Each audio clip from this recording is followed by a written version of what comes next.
Não sei se me consegue... sim, agora sim que já tenho o retorno também. Muito bom dia então a todos. Em primeiro lugar, uma pequena explicação pelo facto de estar aqui eu, enquanto Vice-Presidente, a fazer esta abertura e não o nosso Presidente da Câmara, o Dr. Carlos Filipe. Ele está com uma pequena indisposição desde ontem.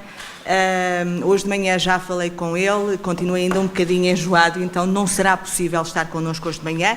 Fará todos os possíveis para se juntar a nós depois durante o dia. Ele pediu-me para vos deixar um grande abraço e pediu-me também para desejar que todos os trabalhos decorram da melhor forma.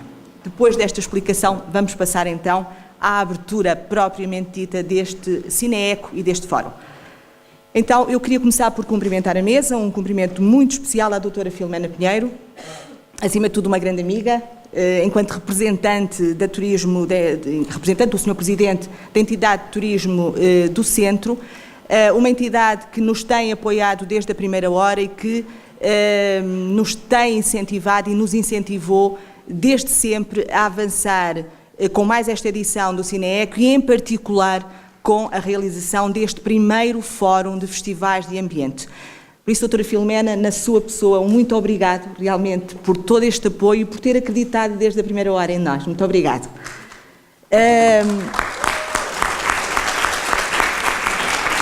Um cumprimento também muito especial a um amigo já da casa também, o Sr. Presidente da Green Film Network, o nosso amigo Caetano Capizzi, que já é também uma pessoa assídua e quase que eu diria, que já com uma costela de ceia e de Portugal.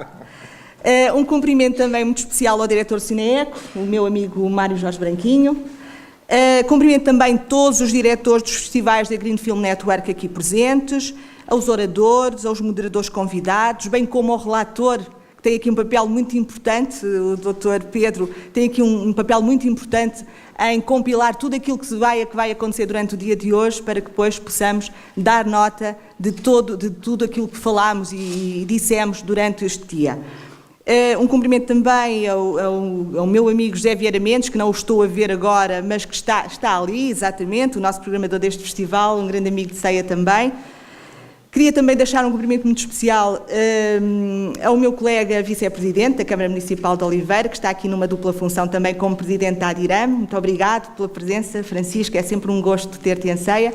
Cumprimentar também a minha colega Margarida, aqui presente, a minha colega de variação. Cumprimentar todos os participantes neste fórum, naturalmente extensível àqueles que nos acompanham em mais uma edição, 24ª edição. No próximo ano fazemos bodas de prata. O CINEECO fará bodas de prata no próximo ano.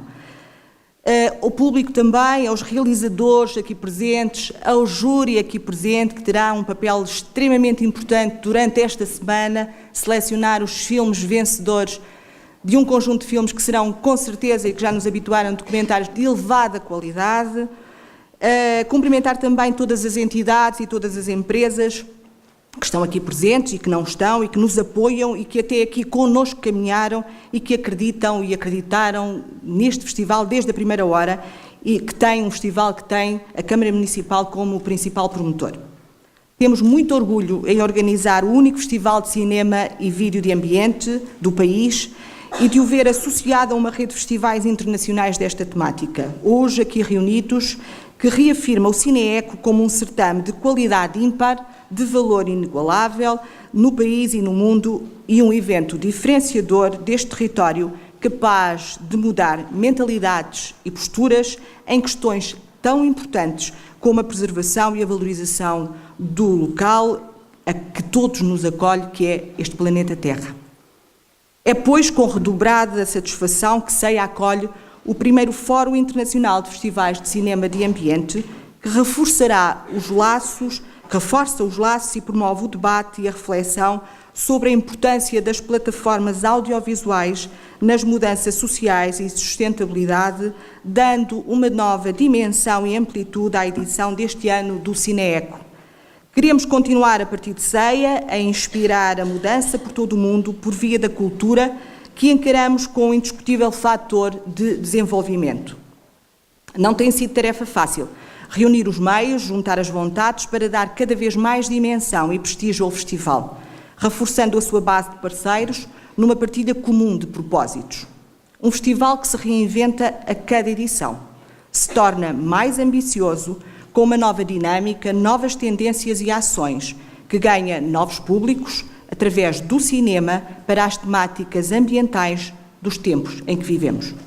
Esta é, por isso, uma nova era, onde CEIA reafirma a sua condição de território de referência associado às boas práticas ambientais e à qualidade de vida, expressando ao país e ao mundo não só a força das nossas convicções, mas também a nossa atratividade enquanto concelho para viver, visitar e investir. Mas também hoje aqui damos um outro sinal, o de que ninguém faz nada sozinho, que é necessário implementar e consolidar estratégias em rede, tão ou mais importantes que os mecanismos de financiamento. Como habitualmente dizemos, o caminho é longo e difícil, mas se cada um fizer a sua parte, acreditamos que o êxito será alcançado.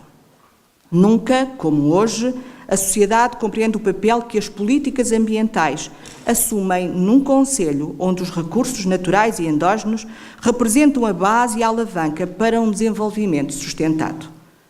Continuaremos, por isso, a apostar em políticas de inovação e diferenciação, tendo como suporte o meio ambiente e os recursos naturais. Neste contexto, o CINEECO é, sem dúvida, um evento que reforça a vocação de CEIA enquanto Conselho de Referência em matérias ambientais e que promove um conjunto de políticas culturais assentes numa base ambiental. Por outro lado, o festival tem sido um importante instrumento de promoção e afirmação do Conselho. Não só criou novos públicos ao nível local, como continua a revelar a capacidade atrativa face a visitantes, contribuindo positivamente para a dinâmica da atratividade turística do concelho e do território e até da região, criando paralelamente um conjunto de novas dinâmicas relacionadas com as economias criativas que ao festival estão alocadas. Numa altura em que as restrições financeiras são uma constante, o município assegura a presente edição recorrendo a diversas parcerias com várias entidades e empresas, das quais já destaquei a Turismo Centro de Portugal e a Turismo de Portugal, a Lipor, as Águas de Portugal, a CIM, entre outros, entre várias empresas que nos têm apoiado e que nos apoiam também, financiamentos comunitários, instrumentos próprios, valorizando a experiência e o conhecimento adquiridos nos últimos anos, enquanto entidade organizadora, permitindo fazer um festival com elevados padrões de qualidade. É nesse sentido, melhor dizendo, não posso esquecer, e permitam-me que o faça, eu estou a tentar localizar, já localizei, não posso esquecer toda a equipa do município, que ao longo de vários meses, e foram vários meses de trabalho, têm trabalhado para que esta edição tivesse o brilho e o profissionalismo que todos, com certeza, poderão constatar durante esta semana que estarão connosco. A quem deixo desde já um abraço muito grande.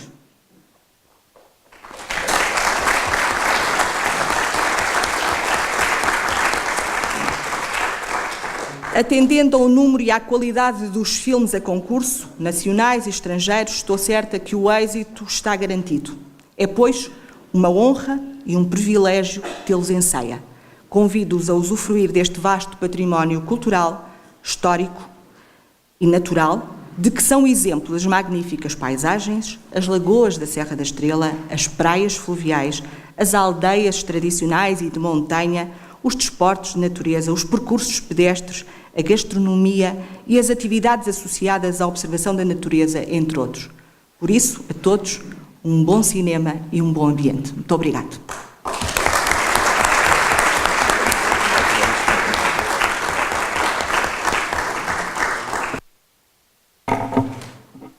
Muito bom dia. Na pessoa da doutora Cristina, digníssima vice-presidente da Câmara Municipal e grande amiga, quero saudar a mesa e cumprimentar todos os presentes. Quero também apresentar os cumprimentos do presidente da entidade regional Turismo Centro de Portugal, porque está a acompanhar uma delegação em Paris, na Festa das Vindimas, e sendo a região centro uma região tão importante em termos de destino vitivinícola, faz sentido termos esta presença e, por isso, apresentar os cumprimentos do Presidente e esperamos que até ao final do festival ele consiga estar presente e vir saudar-vos pessoalmente. A Turismo Centro de Portugal tem a honra e o privilégio de se associar a este evento. Trata-se de um evento muito importante para a região Centro de Portugal e para o turismo da região. Num universo de 100 municípios e um conjunto também muito importante de eventos diferenciadores que promovem e divulgam o nosso território em termos turísticos, este é um dos 5 eventos aposta da Turismo Centro de Portugal, o que revela que realmente o CINEECO e o primeiro encontro de festivais de cinema é para nós uma aposta estratégica, o reconhecimento de que eventos como estes podem promover e estruturar produto turístico, não só pelo facto de atrair para este território um conjunto muito grande de delegados de todo o mundo, mas sobretudo porque lhes dá a visibilidade e tem a capacidade de envolver as comunidades. Em nós, para criarmos uma região, um destino turístico sustentável, coeso e inteligente, necessitamos, sem dúvida, de trazer ao nosso território gente que cria, mas que envolva também as nossas comunidades. E este é um evento que tem um mérito reconhecido, são os seus 24 anos, quase os seus 25 anos de existência que falam por si, um evento que acontece em Ceia durante 24 anos e que traz a nata das natas naquilo que diz respeito à produção cinematográfica, audiovisual, de ambiente, significa muito para nós, significa muito para a região, significa muito para o país. E é nesse sentido que o Turismo Centro de Portugal abraçou este desafio e quer criar condições para que ele se afirme cada vez mais como um destino de cinema de ambiente no nosso território e no nosso país. Que é único no país e, por isso, esta é a referência. Nós queremos dar-lhe a visibilidade que o centro merece e que a região da Serra da Estrela acarinha, e este também é o berço ideal para um produto turístico que para nós é fundamental. O turismo de natureza e aventura e ativo é uma grande aposta, mas associado àquilo que é a criação sustentável de destinos. E nós temos aqui os ingredientes para tornar este festival como motor daquilo que é o desenvolvimento sustentável, em termos de boas práticas para o desenvolvimento turístico.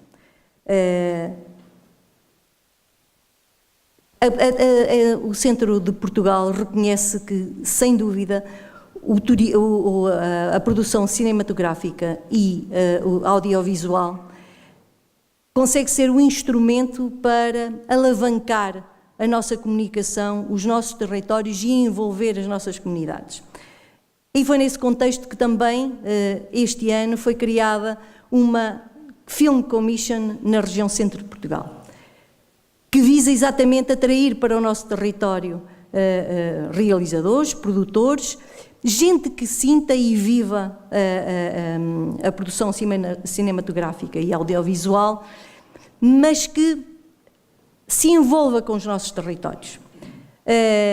Nós já demonstramos, os acontecimentos do ano passado e a regeneração que já sentimos mostram a capacidade deste território em termos de resiliência e de vontade de ultrapassar os obstáculos e de afirmar a região e os seus recursos enquanto motor de desenvolvimento sustentado. E nós apostamos nisso. Nós temos a certeza que, através de projetos estruturantes, nós conseguimos criar uma região, um destino turístico diferenciador, porque já é muito diversificado, porque temos uma região que ocupa, uma região de turismo que ocupa 1/3 do território nacional, mas com uma diversidade incrível.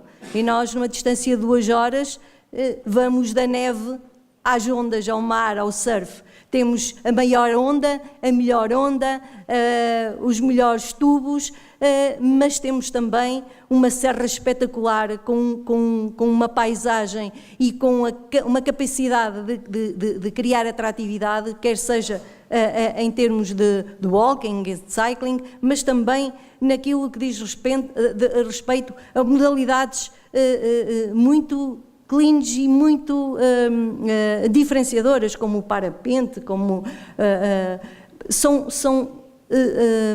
é uma infinidade de oferta que nós temos neste território e que podemos dar-lhe a visibilidade que merece através destas iniciativas. O cinema é, sem dúvida, a nossa maior bandeira, e por isso nós estamos cientes que eventos como o CINEECO, além da promoção e da sensibilização e da consciencialização em termos de boas práticas ambientais, consegue também mostrar aquilo que nós somos, aquilo que nós temos, a nossa cultura, a nossa forma de nos agarrarmos ao território,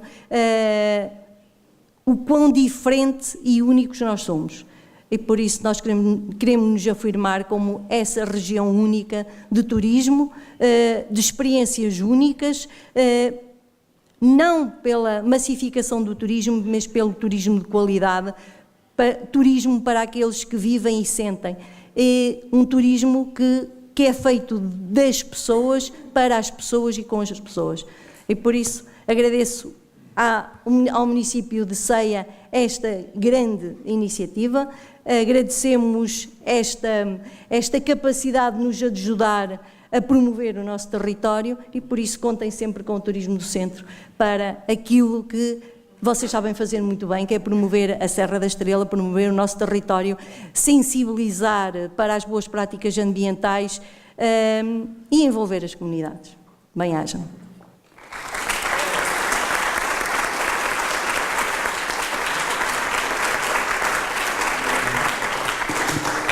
Yes. Hi, hello everybody. I try to speak English. Sorry for me. I want to say that as president of Green Film Network, first of all, I want to thank CINEECO Festival and its director Mario Branchigno for an incredible effort that made this general forum possible. Thank you, Mario.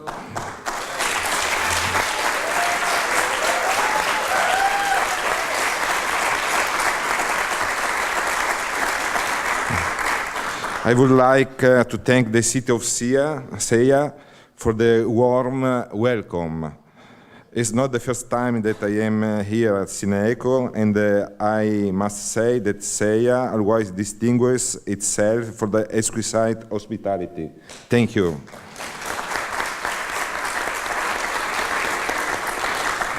And I also would like to thank the representatives of the festival who have faced long journeys to be here. Thank you, friend. Thank you. People arrive around the world, very, very long journey from everywhere. It's a real pleasure to see you so many here. When we founded the Greenfield Network Association in December 2030, I would have never imagined living a moment like this. Today, the GFN counts 39 festivals around the world. The development of our network has been impetuous and fast. Environmental film festivals are born continuously, and even the Generalist Festival opened a new section dedicated to environment. Thousands of films are produced every year on environmental issues. At Cinema Ambiente, the festival that I run in Italy, over 3,000 movies have been submitted in 2018. It's incredible. These numbers means that the awareness on environmental issues is growing, that the cinema is one of the main ways for disseminating environmental ideas, and that festivals play an important role in the involvement of the citizens. The GFN Festival shows films to hundreds of thousands of people, giving an important contribution in raising awareness on the state of the environment, and are a source of inspiration for young people who recognize audiovisual language as a means of communication close to them. The unstoppable explosion of environmental awareness, the huge number of films made, the increase of the number of festivals, their widespread diffusion throughout the world, and the role of reference and coordination that is required to GFN put us today in a sort of positive growth crisis. The GFN was not designed for such a complex situation that to be managed requires a more structured organization, adequate rules, greater financial endowments, new forces, and greater involvement of the festival member in the management of the organization. These will be the topics that we will discuss these days. The energy in this room will certainly pour into the work that each of one of us carries out in his country. Thank you again for the opportunity, and I wish great success to CINEECO and a long life at the Greenfield Network. Thank you very much.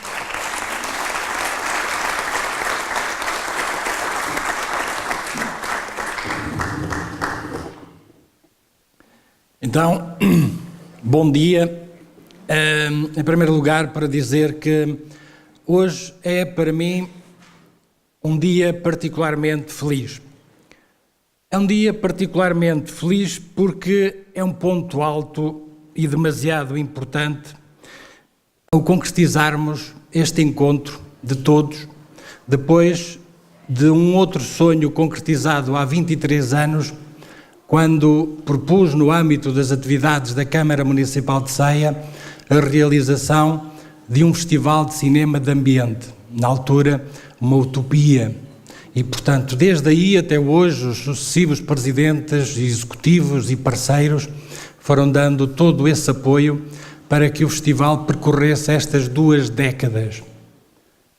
E por isso, hoje, estou feliz, e estou tão feliz que até fui vestir um casaco para ficar mais apresentável.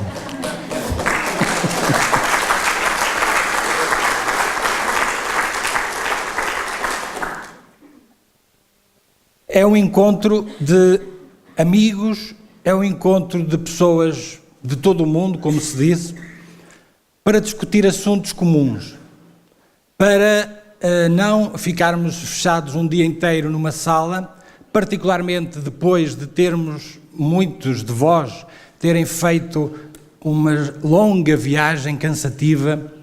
E, portanto, nós vamos mandar também reforçar o café ali fora para aguentarmos o dia todo e para debatermos as questões que entendemos que são muito pertinentes e que nos trazem aqui. É um dia particularmente feliz porque se concretiza pela primeira vez um encontro dos melhores festivais de cinema de ambiente do mundo e que fazem parte de uma rede que também ajudámos a criar. Um encontro em Ceia, de quem mais sabe de cinema ambiental dos 4 cantos do mundo. Um fórum para discutir o que pode ainda mais fazer o cinema pelas questões ambientais. Como robustecer festivais para dar expressão maior à sua ação, para cumprimento da missão e, sobretudo, para mudar hábitos capazes de operar mudanças no mundo. Porque os filmes também podem ajudar a mudar o mundo. Ceia é uma cidade pequena do interior do país, de Portugal, mas dá o exemplo de que pensa alto e pode ir na frente de grandes projetos e eventos capazes de dar grandeza ao potencial que há em nós. E chegados aqui, na alegria, nesta felicidade de estarmos todos juntos e também na forte determinação de prosseguir nesta afirmação deste imenso potencial que faz do cinema uma importante ferramenta de transformação. Importa também definir novas estratégias e empreender novos caminhos. Por isso, hoje e amanhã, vamos falar desses assuntos que são para nós muito importantes. Porque é preciso criar novos públicos, alargar o horizonte dos filmes ambientais, acentuar o serviço educativo, fortalecer os próprios festivais, torná-los fontes de dinamismo económico, social e cultural nas zonas onde se desenvolvem. Fazer deles, dos festivais, apostas fortes do turismo cultural. Por isso, aqui estamos, e Ceia, que tem o CINEECO, o Festival de Cinema Ambiental de Portugal, deve continuar a liderar nesta matéria no nosso país, em Portugal, não se deixando ultrapassar pelas circunstâncias, pelo tempo e pela ambição normal de outros.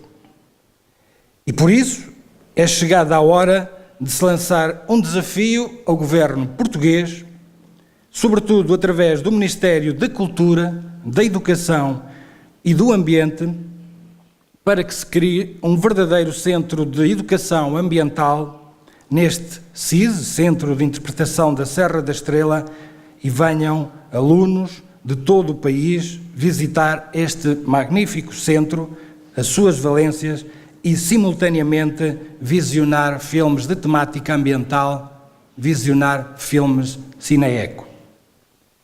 Um desafio para Ceia, extensivo a toda a comunidade das Beiras e Serra da Estrela, para se poder dar mais um exemplo de pioneirismo nesta área como frente de desenvolvimento que se impõe. Por isso, no meio de alegrias e desafios, quero agradecer também a todos por estarem aqui, pelo sacrifício para muitos, como disse há pouco, das longas distâncias que percorreram para vir até aqui, sabendo nós que o caminho para todos continua a ser longo, porque precisamos interrogar-nos de onde vimos e para onde vamos. Precisamos saber que mais rentabilidade social, cultural e económica podemos tirar deste setor em crescimento e afirmação, que mais mudanças podemos operar, que novos posicionamentos temos de adotar num mundo em perigosas transformações, com ferramentas para fazer de um filme ambiental um objeto artístico cada vez mais apelativo e simultaneamente impactante e capaz de operar as tais mudanças. Era esta a mensagem que eu queria trazer hoje, aqui na abertura dos trabalhos, dizer que durante o dia vamos ser compactos, procurar dizer muito em poucas palavras, tweetar muito, para que 30 e tal pessoas possam apresentar os seus festivais e depois, da parte da tarde, ouvir os outros oradores. Muito obrigado.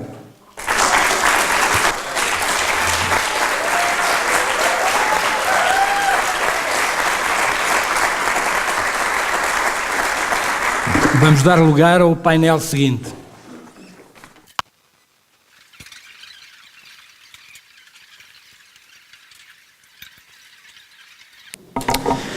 Well, hello, everybody. I'm Peter O'Brien. I'm the representative of the Environmental Film Festival in Washington, and I am one of the 5 board members of the Green Film Network.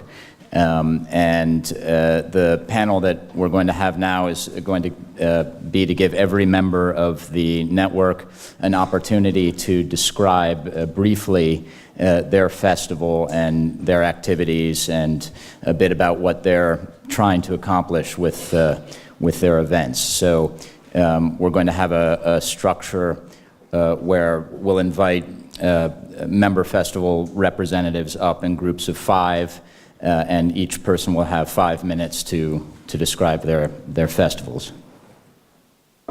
The main objective of this activity, of course, is to know, hi, I'm Eleonora Isunza from Cinema Planeta, chicos, and Mexico, and also a member of the Green Film Network board.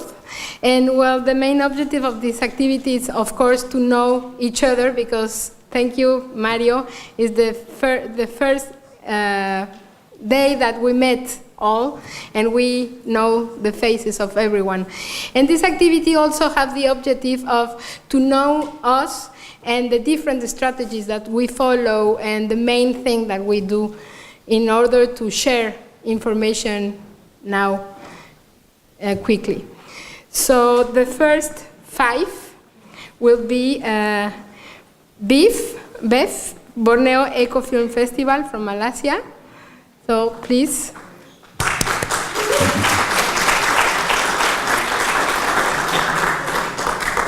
Belgrade Green Festival, Ecocine from Zaragoza, Spain. The Iran International Green Film Festival, Mazdak. And Film Ambiente, International Environmental Film Festival of Rio de Janeiro, Susana Amado. And we're going through the list alphabetically, as you may have noticed, so you'll have a sense of where you're going to be. You have a timer? You have a timer?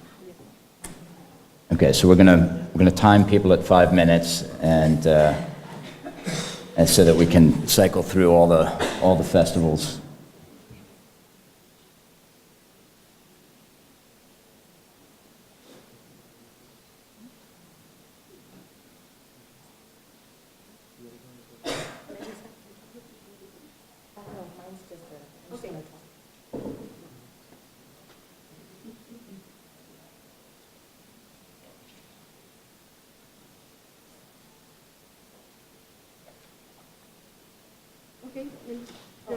From there or from there?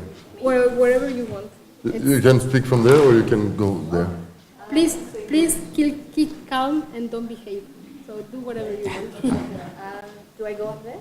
As you Whatever wish. you want, as you wish. I'll sit here, if that's okay. Yeah.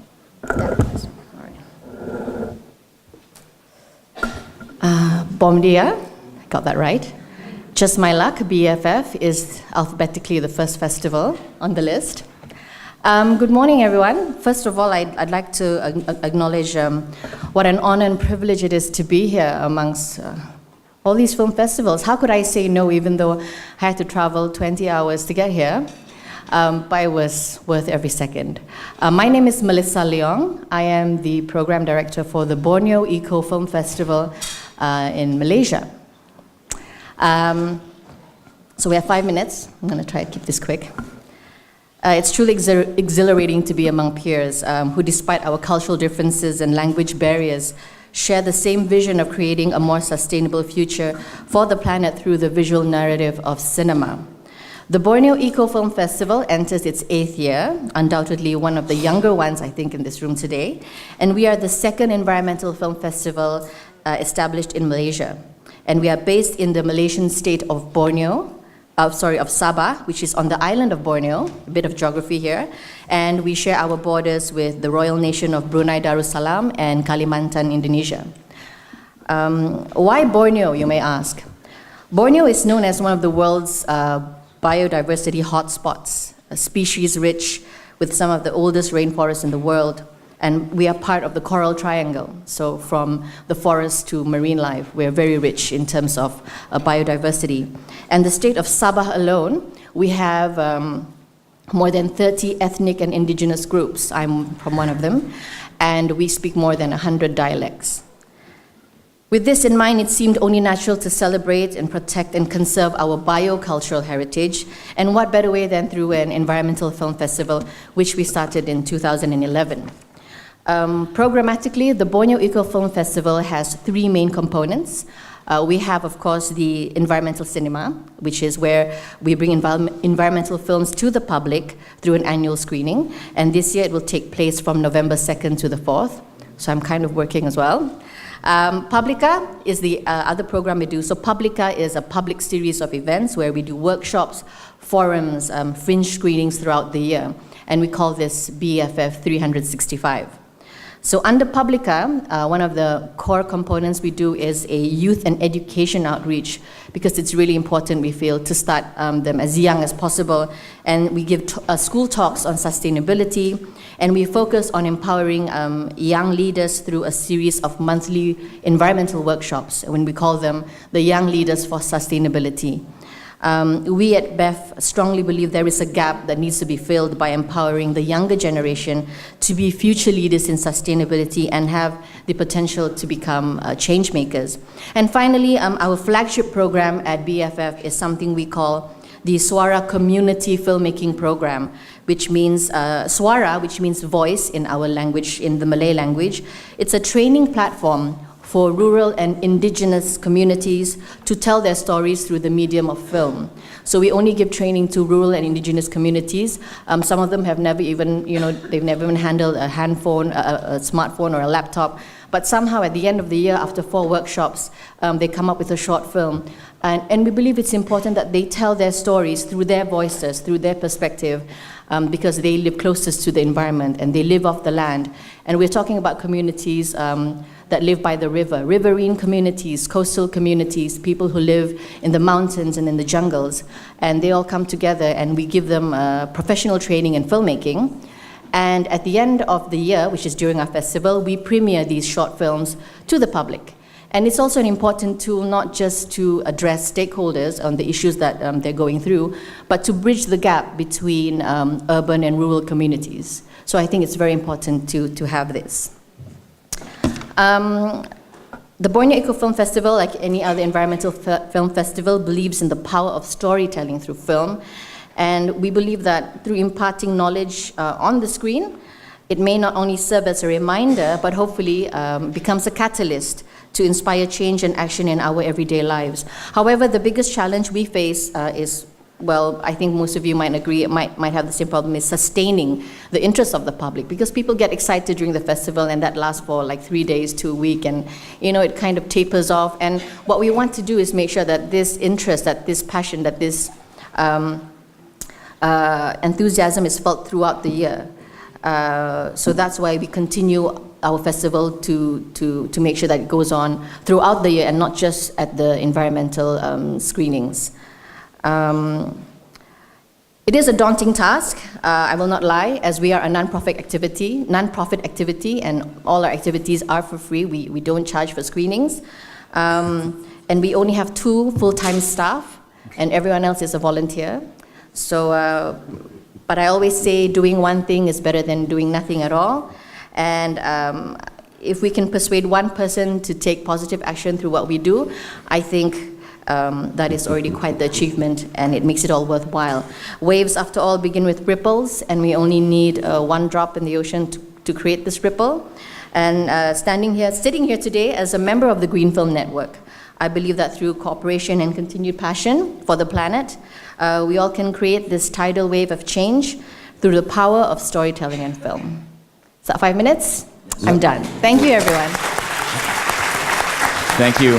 Thank you very much, Melissa. And okay, so as we're moving forward, we've got a volunteer who's very kindly agreed to put up a 1-minute sign.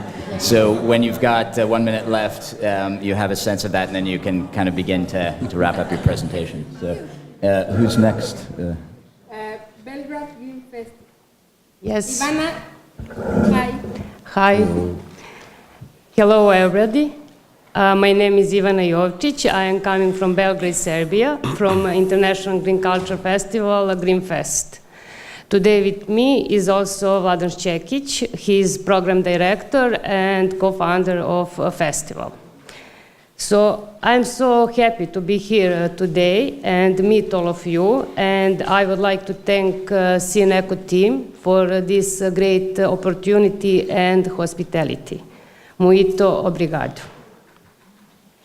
Belgrade Green Fest is established in 2010, and when we started, we wanted to make something more than just an environmental film festival.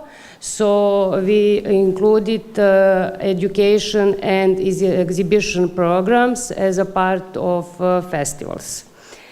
The festival has been recognized in national and international communities and received several awards, EFFI label, and also we are the member of Green Film Network. The number of festival visitors grows from year to year. When we started, first year we had only 3,000 visitors, but last year around 50,000 people visited the festival.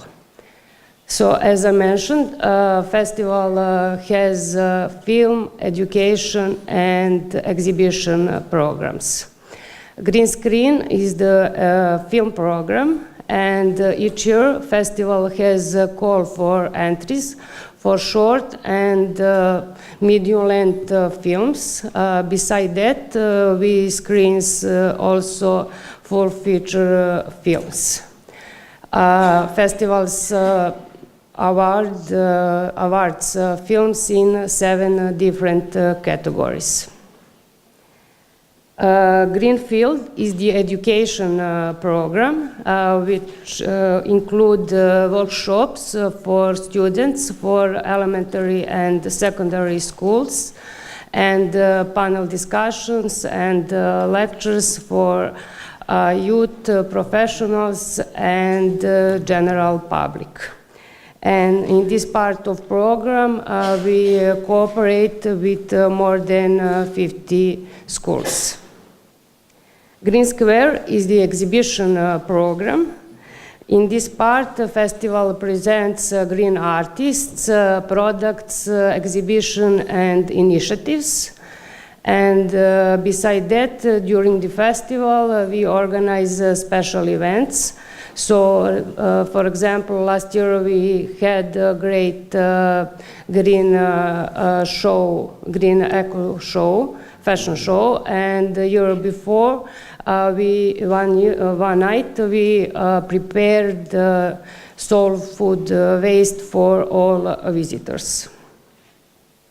Also, we have a volunteering program, and each year we include around 50 young people in preparation and implementation of festival. This year, 9th edition will be held from 13th to 16th November in Belgrade, and the slogan is plastic is not the toy, change the game. More information about festival you can find on our website. Thank you.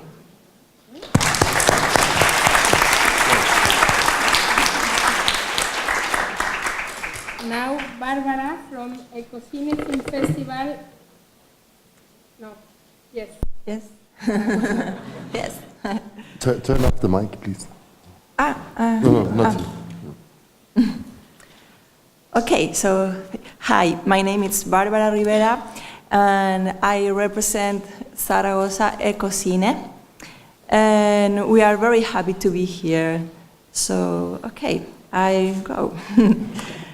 Okay, the Ecocine Film Festival was born in 2008 with some previous experience on the citizen initiative pavilion of the Universal Exhibition, Water and Sustainable Development, that was held in Zaragoza during that year. That first attempt led to first edition that took place in November 2008. The Ecocine Cultural Association was and continued to be the driving force of the festival, which for several years now has the Zaragoza City Council as co-organizer. Our goals are, on the one hand, to support and promote audiovisual production focuses on the environmental.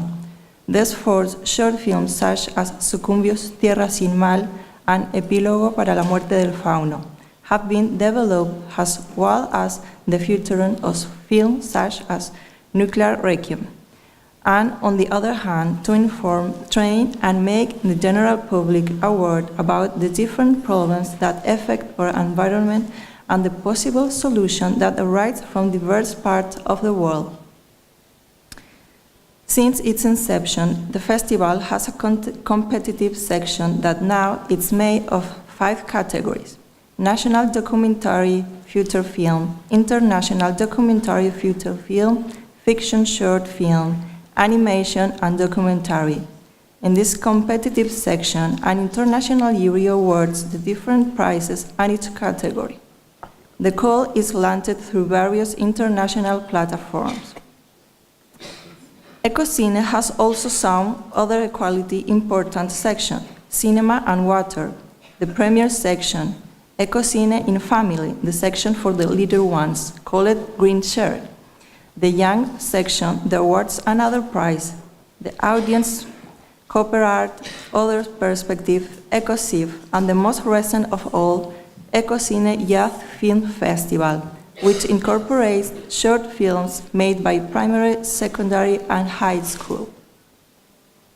It also incorporates other types of non-cinematographic artist activities, always related to the reflection on the environmental, such as roundtable, exhibition, performance art, dance, film, workshop, etc. From Ecocine, we also thought it was important to recognize the work of all these people, organizations, and institutions that day after day have been developing a defense of the environment and all aspects that come together in the concept, creating a prize to commitment to environment and prize signs. The last edition is called Offer the Activist and Leader of the Lenca People, killed in the March on 2016, Berta Cáceres Flores. Since last years, both Berta's families and Copin are part of the committee that selects and chooses these awards. For several years now, Ecocine has collaborated with various festivals and film shorts that are also committed to sustainable culture and expanded its screening venues, reaching Andorra, Teruel, and Pamplona, Navarra, with the collaboration of the people involved with the territory. We are currently in talks to open other venues of the festival in Huesca, Asturias, or Valencia. I would like to end, but risk something that seems essential to us and that describes beautifully the journalist and follow place, Lydia Utter. Something that has to do with human aspect and that is hidden when the spotlights are light on the stage. She wrote in an article referring to the festival something that I think defines our intention very well. So, Ecocine is also the struggle of a great and much committed team who offer in Zaragoza the best of their smile, their love and their effort so that everyone, from the gala conductor, the gaffer, the journalist, the photographer, the director, feels part of a team, be inspired and enjoy the city, the public, the open areas to the culture, the exchange, commitment, joy and cinema in its pure sense, defining, education, engaging and mobilizing political, social and global conscience, environmental, humanity, and life defender.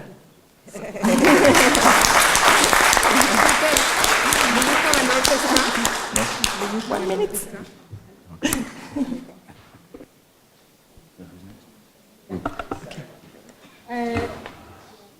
Mazdak from Iran.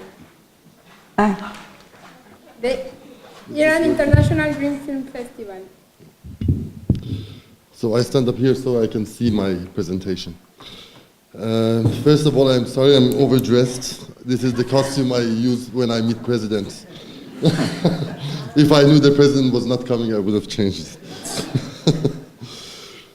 Then I remember a year ago when I was in SEA, in a very Martin Luther King-y voice, Mario told me that I have a dream of bringing all the festival representatives from around the world here, and now after a year, you did it, Mario. Thank you so much. You did very, very well.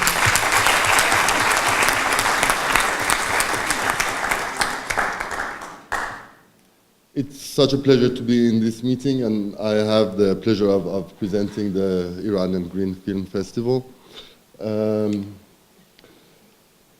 It was founded in 1999 at the beginning of the era when environmental festivals were created in the world.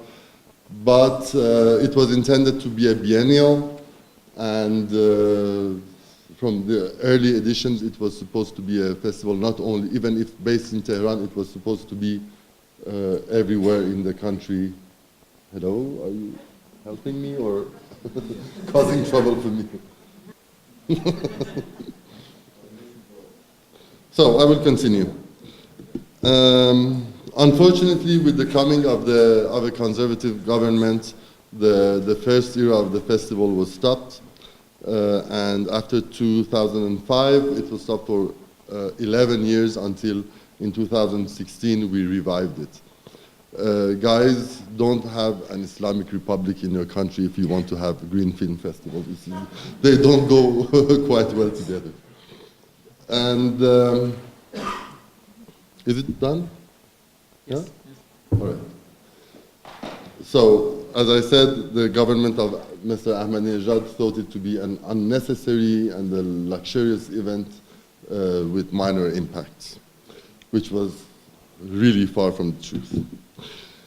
In the new era, we began the festival with the help of a friend of mine and also of a very famous cineast in Iran.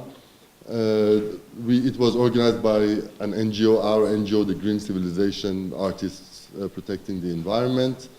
We tried to be independent, at least when it came to money from the government. And we added a section of a competition of visual arts that was first national, but then in the 6th edition it became international. So it was in 2015 that we also became a member of GFN, and we wish to be a member of it for as long as it exists. Then one of the things that is very important to know about our festival is that it was held in the 6th edition in more than 160 cities around the country. So it was a huge thing to do. No tickets are sold. It is free for everyone to enter. We had a gallery of visual artworks with more than 800 artworks that was really fascinating. And we thought it was a huge success. Many ask me if I am the director of the festival. No, the director of the festival is Mr. Tohidi. You see the picture. These are how the women working in the government appear.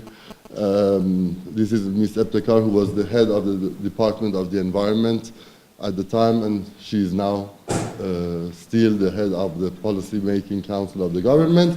But the main work is done by the two of us, Mr. Toitpur and I.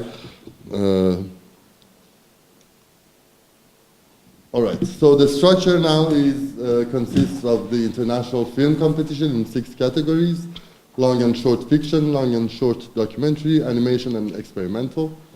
We also have, as I said, an international visual arts competition in 6 categories: illustration, photography, cartoons, conceptual art, digital art, and graphic design. All right. We also organize scientific workshops and seminars. We have themes. Each year we have a theme, and the workshops and seminars are about the specific theme.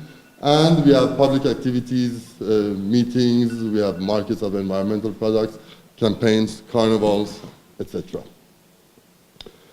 The current challenges is that, unfortunately, the new government, again, is not really in favor of cooperating with the festival. So we have begun restructuring the festival, even becoming more independent from the government. It will be smaller in size probably, but it will have an autonomy that will help us organize it without any interference from the government from now on. In 2019, we'll have the 7th edition in autumn, and I hope to have as many of you as possible as our guests in Iran. I had much more to say. I had clips to show you, but you can find them on the website of the festival. Thank you very much.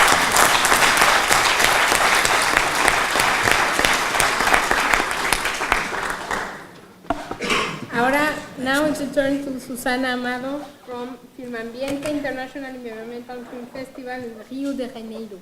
Hello everyone. I'm very happy to be here, but I'm going to do my presentation in Portuguese as I speak the language. So, ok. O Filme Ambiente foi criado em 2011 e a gente imediatamente se juntou ao início do Green Film Network. E eu quero, antes de mais nada, antes de começar a apresentar o festival, falar uma frase do Ingmar Bergman, que para mim tem muita importância e tem a ver com por que eu faço cinema. Filmes são como sonhos, filme como música. Nenhuma forma de arte passa pela nossa consciência como o cinema, que toca diretamente nos sentimentos lá no fundo, nas salas escuras de nossas almas. Essa frase, para mim, tem todo o significado da razão de eu fazer cinema há tantos anos. Há pouquíssimos eu faço festival, mas há muitos anos eu trabalho com audiovisual. Eu decidi criar o Filme Ambiente porque eu cresci numa época em que o cinema político era a coisa mais importante que tinha naquele momento, e eu acho que hoje o cinema político é o cinema ambiental. E eu acredito que filmes são ótimos instrumentos de transformação. O objetivo do Filme Ambiente é falar com pessoas que não estão preocupadas ainda com a questão ambiental. Eu queria sair dessa caixa de falar só para quem já sabe, queria falar para grandes audiências, e por isso a seleção que a gente faz é baseada nisso, atingir mais e mais pessoas. Como é que a gente faz? A gente seleciona entre 60 e 70 filmes por ano. A pessoa que iniciou o festival comigo morreu, Márcio, mas ele dizia: Susana, vamos fazer um festival boutique, um festival pequeno, com poucos filmes, mas com ótimos filmes. Então, a nossa intenção é sempre, a todo ano, fazer um festival com poucos filmes, mas ótimos filmes do mundo inteiro, com temáticas importantes. A gente exibe curtas e longas. A gente tem competição de curta e longa. A gente, em sessões de curta, a gente tem muita ênfase em animação, porque a gente trabalha com as escolas, a gente leva os filmes para além das nossas salas. A gente exige... O festival, a principal sala é uma sala comercial, onde tem é um circuito, tem várias salas no mesmo espaço, a gente usa essa sala comercial, dentro desse objetivo de, quem sabe, aquele cara que está indo ver o Rambo, entra na sala e vai assistir um filme, uma sessão do Filme Ambiente. E a gente exibe, então, voltando, curtas, porque a gente faz muita sessão para a escola, porque eu acredito na formação de plateia. Acho importante fazer a formação de plateia. O festival é gratuito, e além da sala comercial, a gente exibe também numa sala que tem dentro do Museu do Meio Ambiente, no Rio. A gente abre inscrições anualmente. Nos últimos anos, a gente tem recebido mais de 1.000 inscrições todos os anos, mas a gente também vai atrás de filmes, ou por sua temática, ou por sua importância, ou por sua representatividade naquele ano. A gente tem sempre Q&As depois de cada exibição. Eu procuro levar, dependendo do meu budget, do que eu tenho naquele ano, o maior número possível de cineastas para discutir seus filmes, explicar por que os fizeram e conversar com a plateia. Alguns desses filmes também, por sua temática, como, por exemplo, amianto ou questões indígenas, localmente, grupos se juntam para esses debates. A gente tem um júri oficial e um júri popular, que é o que me dá o maior prazer, ver as pessoas votando depois da sessão nos filmes e depois dos debates, é a parte que eu mais gosto. Já falei das escolas, a gente vai às escolas, e a gente, desde 2018, a gente, além de fazer sessões em escolas e nas salas, a gente tem feito também masterclasses em universidades. Está aqui um dos nossos pioneiros, esse ano ele fez... Ah, 1 minuto já? Desculpa, vou ser rápida. Bem, a gente também faz, além dessas salas, a gente também tem feito em regiões da periferia do Rio, em centros culturais, alguns deles localizados até dentro de favelas, mas está cada vez mais difícil, a situação do Brasil vocês conhecem, está ficando cada vez mais difícil trabalhar nas periferias, o Rio de Janeiro está bastante abandonado também, então está ficando cada vez mais perigoso ir para as periferias, infelizmente. A gente pretende continuar fazendo o que é possível, mesmo com esse novo cenário brasileiro. Eu não sei o que vai acontecer depois do dia 28, espero que boas coisas, mas eu não posso garantir. Mas, enfim, o objetivo é continuar fazendo mais, melhor e cada vez mais. Obrigada.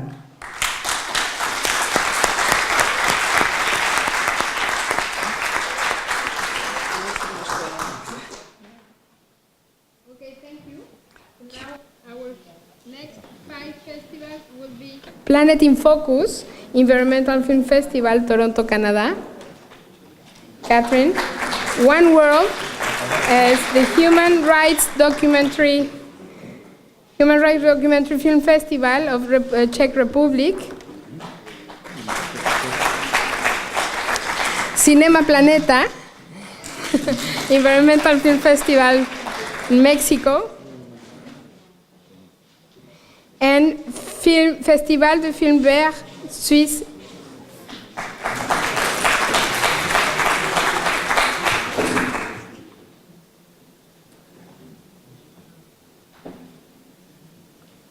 And please, Catherine, your 5 minutes. Okay. My name is Catherine Bruce. I'm the Executive Director of the Planet in Focus Environmental Film Festival in Toronto, Canada. I will be brief. I know there are many of us. We began in 1999, like Iran, and when many festivals of this nature were being created. So this is our 19th year. Next year we celebrate our 20th anniversary. Our annual festival takes place in October. We open in 2 weeks, so I'm definitely partly working. We, in addition, like many of you, run year-round educational programs as well. In the schools across the country, we take the best films from our festival, as do many of you, to spread the message and use film as a vehicle for change. We also honor a couple of eco-heroes, one Canadian and one international, every year at our festival, someone who has contributed enormously through the arts to the issues of environmental change. David Suzuki, Margaret Atwood, many, many different people. We additionally work with youth to make films, and we hold an annual student film festival as well that coincides with the UN World Environment Day every year in June, which is really, really fun. Kids love to see their work on the big screen, as we all do. So, yeah, that is essentially what we do. We screen over 50 films over a kind of more compact week, and use it to try to engage the city in a dialogue through the visual medium of film. Thank you very much.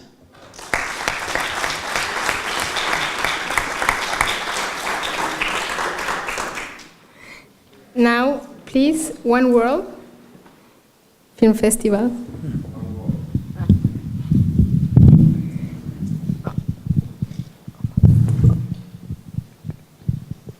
Hello. So hello, my name is Andrei, and I'm a director of One World Film Festival. We are an international human rights film festival, so-called largest human rights film festival in the world in terms of the amount of the audience which is coming to the festival every year. We are at the beginning of the March, And please, next slide. This is our main venue, Lucerna, where the opening and closing ceremony takes place every year. And as I mentioned, we are a human rights film festival, which means that we understand human rights in a really wide perspective. So we screen films about political, social, and also environmental topics. So that's actually the reason why we joined Green Film Network a few years ago. We screen only feature-length documentary films which are longer than 50 minutes, and debates are something what is integral part of the festival. We have about 500 screenings during the 10 days in Prague, and after 80% of these screenings there are Q&As.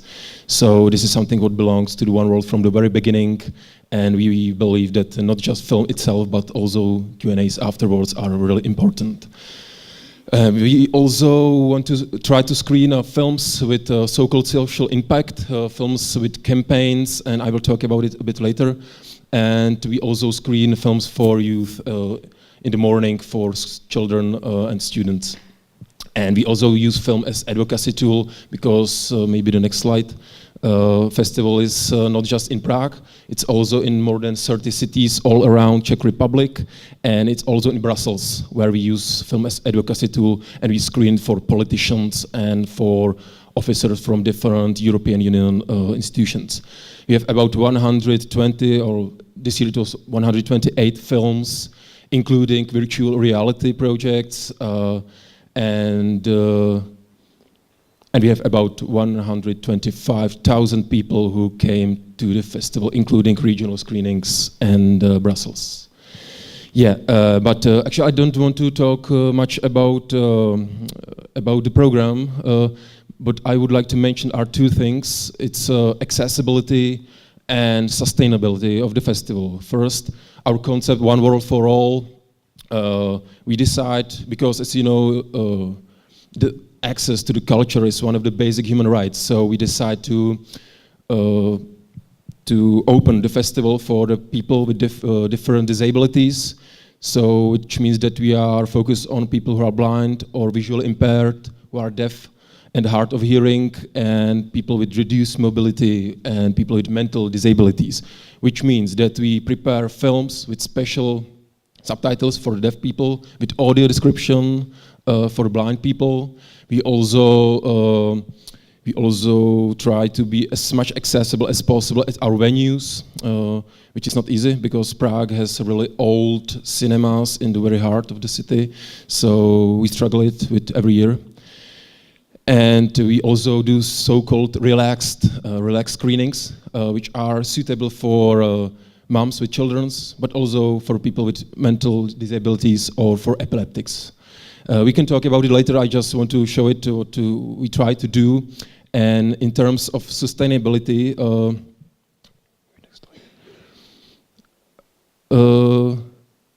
2 years ago, when we watched film Cowspiracy, we decided to do just vegetarian buffet.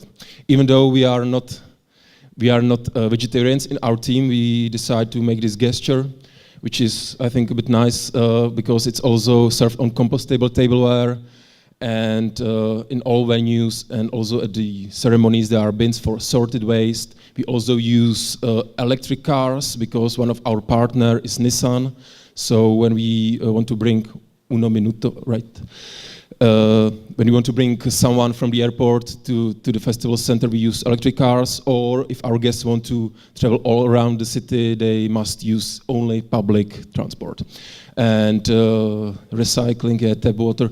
We also do as many Skype debates as possible because, you know, to bring someone from the other side of the world just for 1-2 days is not so ecological, so we have to think about it every year. And cyclocinema, that's what I wanted to show you. As you can see on the picture, we decided to make few special screenings where there were special bicycles and they powered the projector so the film could be screened. As you can see, that the young guy is not so happy that he must do that, but it was quite fun. And the last slide, it will be really quick. We just finished a handbook which is called Explore the Impact, because all these things I mentioned has the one goal to make some kind of impact. So we decide to make this methodology with the other festivals, with the other partners, and it's about how to reach new audience and boost impact. And I think that tomorrow there will be a panel about social impact, so we can talk about it later. And I will, of course, would like to send you the link for this handbook. Thank you.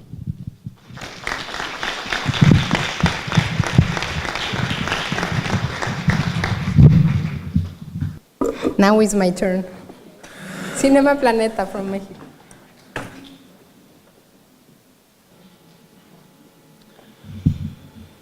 Okay.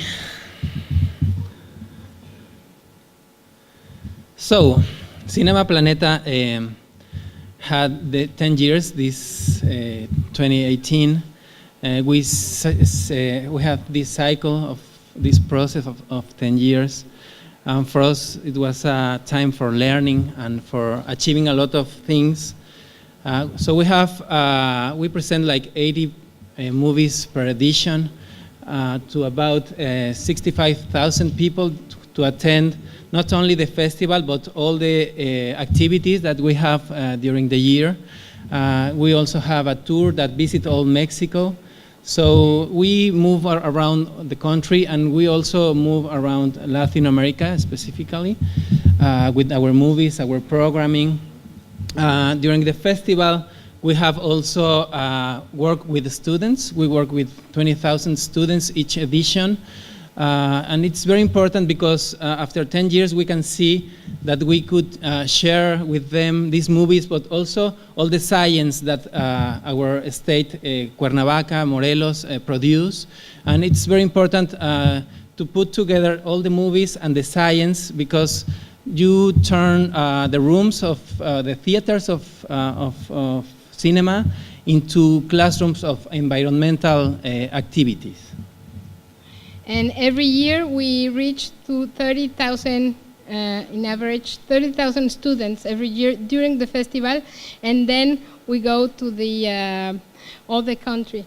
Also, we have so our main numbers are more or less we have our partnership with the biggest firm of cine complex in Mexico. So our our teaser is going in all over Mexico in more than 68 complexes all over the country. And well, we are very bad for pitch. We are better for stand-up comedy. And so this is all our numbers and everything. We do great green carpets and presentations. As Gustavo says, we are based in a state of Morelos, and the state of Morelos is known because we have more than 68 centers of research. So we have a lot of scientists who come with the students. Last year, we, with the Scientist Board of Mexico, we given our, ¿cómo se dice? Well, they give us the name of our own method, educational method, and so now we can go to the schools and we can reach through the books, the official books, to the schools. We are going to be able. Also, we are building our platform because we know that we need to be all over, and not only during the festival, but also during the all year long. So our platform will have the educational contents for everybody. And also we think to take action, it's also to create movies. So last year we made a documentary of climate change in Mexico, and it was a way to explore through the cinema and find in our country the problems of climate change and it was a way for us to collaborate into the production of the cinema. So we also encourage young people to take a workshop with us to teach them how to create their animations or create their documentaries to expand the communications on environmental issues. And we have a video? The video, can we put the video?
And now, please, Nicolas from Festival du Film Vert. Yeah. Hello, so I'm Nicolas from Festival du Film Vert in Switzerland. So the Festival du Film Vert, Green Film Festival, it's the name in English, is showing documentaries about ecology, environmental issue, like almost all festivals here. And we also paying attention to have some guests after the screenings to have discussion with the public. The goal of our festival is to encourage the people to react and to act. So we also invite associations to present themselves, to be there, and to give the opportunity of people of acting after watching the movie. What is special about my festival? It's not in one city, but it was in 60 cities this year. It will be in 70 next year, but it's 70 very small event. So it's not one big event like this. It's 70 small places with 70 local teams. So we are not everywhere. I'm just coordinating a lot of local teams. In French, in German, because we are in Switzerland, we speak 3 languages, and next year in Italian too. So we are a 3-language festival in 2 countries, because we also are a little bit in France. And all this is, we have a very special way of working with the central team and all the local teams. So we dispatch the work, and with experience now it works pretty well. And since the 2 last years, so the festival now exists since 2006. And for an unknown reason, during the 2 last years, we doubled the audience. So it's growing fast now. We are very happy about this, even if we don't understand exactly what is happening. But it means that there are a lot of interest for people to watch the movies that we are presenting. So we are happy. The festival is still growing a little bit everywhere. So very local event. And now we have some challenges to face. We have very small budget because we don't want to get money from sponsors. It's hard to find money from public money. So all the team, it's half a job. So very small budget, and we have to improve also our communication. We are looking for sponsors, not sponsors. We are looking for media partners. So maybe that's one topic we can talk tomorrow. How to get the media's television and so with us to speak about the festival. And I see our festival and yours too as media. I think we are media. We give an information to a public, and I think it's very important for that. So yeah, this time I think information is becoming hard to find good information with internet and with all. I don't know how it is by you, but in Switzerland, newspapers are closing, so it's very hard to get good information. And I think documentaries, it's very important way to explore a topic. So I need, I think, yes, it makes sense for us to exist. Yeah, thank you.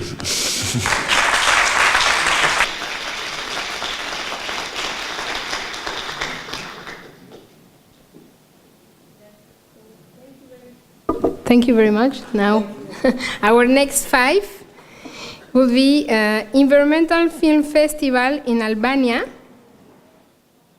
Antoine, please. FICA, Festival Internacional de Cinema y Video Ambiental, Goiás, Brasil. FICMEC, Festival Internacional de Cine Medioambiental de Canarias, Tenerife, España. San Francisco Green Film Festival. Rachel, please. And Interfilm, Berlin International Short Film Festival. Heinz. Okay, so we can start with Antoine.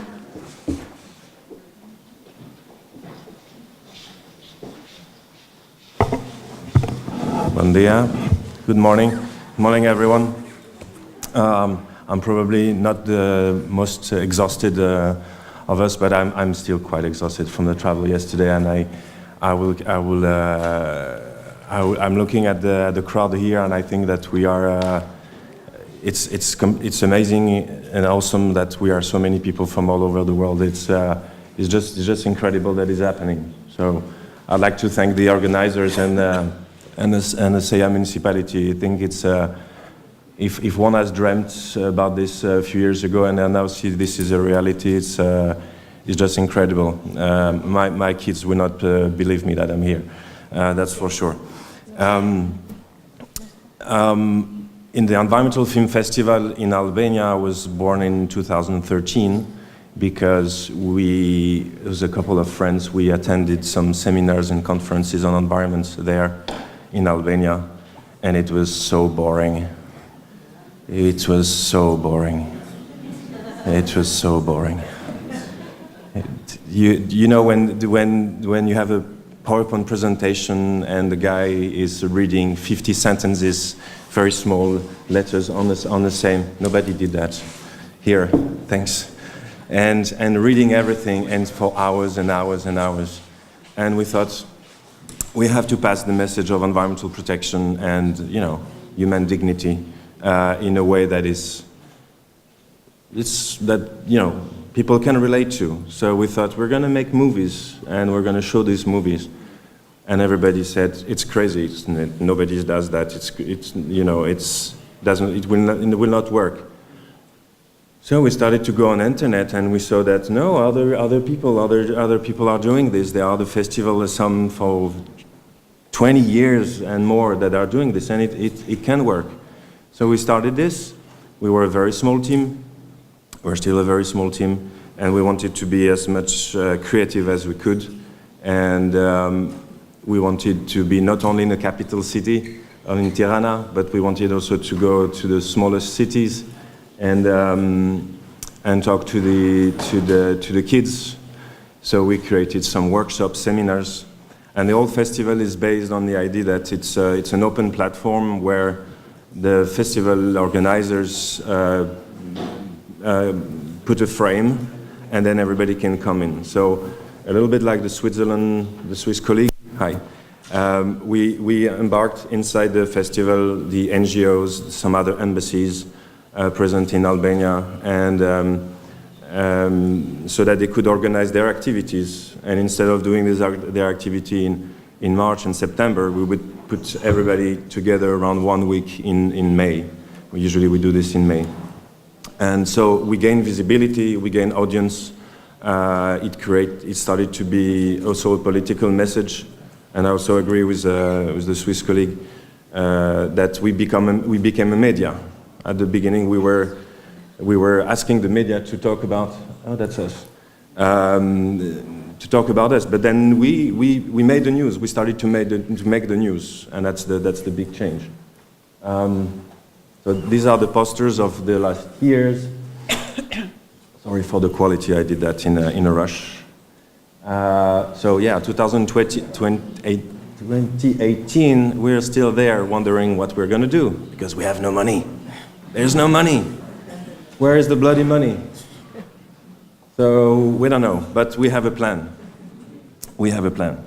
And next, so yeah, this is awareness in schools. So I'm just very happy that everybody is doing this because I think our green propaganda will work better in the young brains. You know, we can work better on them. It's also outdoor, so this is also the crazy thing when people told us, no, it's gonna rain, it's gonna be, nobody will come. But we just put a screen in the streets and we waited to see what will happen. And believe it or not, people stopped and looked at our movies. Oh, sorry. Oh, how does it work? I think I screwed it. This is back. Okay, that's the team. And so there's hundreds of films, thousands of participants, dozens of workshops. I don't give you the figures. Most important is that we saw visible change in the mindsets of people. And I think when we started in 2013, it was a bit innovative, it was a bit creative, but now we see that people are taking the bikes, people are doing other things after us. They are making eco-fashion shows, they are many more environmental activities after us. And so it's great because it means that something has started. And we are very grateful for the public to have made that happen. Thank you.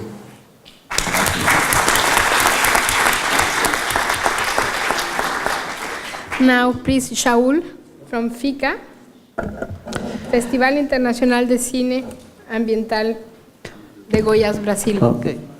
Bom dia a todos. Vou falar em português para que vocês tenham a oportunidade de ouvir duas versões do idioma. Quero parabenizar a Câmara Municipal de Ceia, a organização de todo esse fórum, de todo o festival de 24 anos da cidade de Ceia, por um motivo muito especial, que nós brasileiros nos sentimos recolhendo o cordão umbilical quando viemos para Portugal, e o nosso festival é um produto direto do Festival de Ceia, do CINEECO.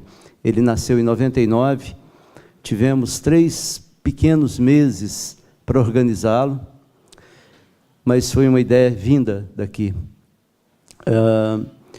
E nós tínhamos uma perspectiva de candidatura da nossa cidade de Goiás, que foi a nossa antiga capital, candidata a patrimônio mundial.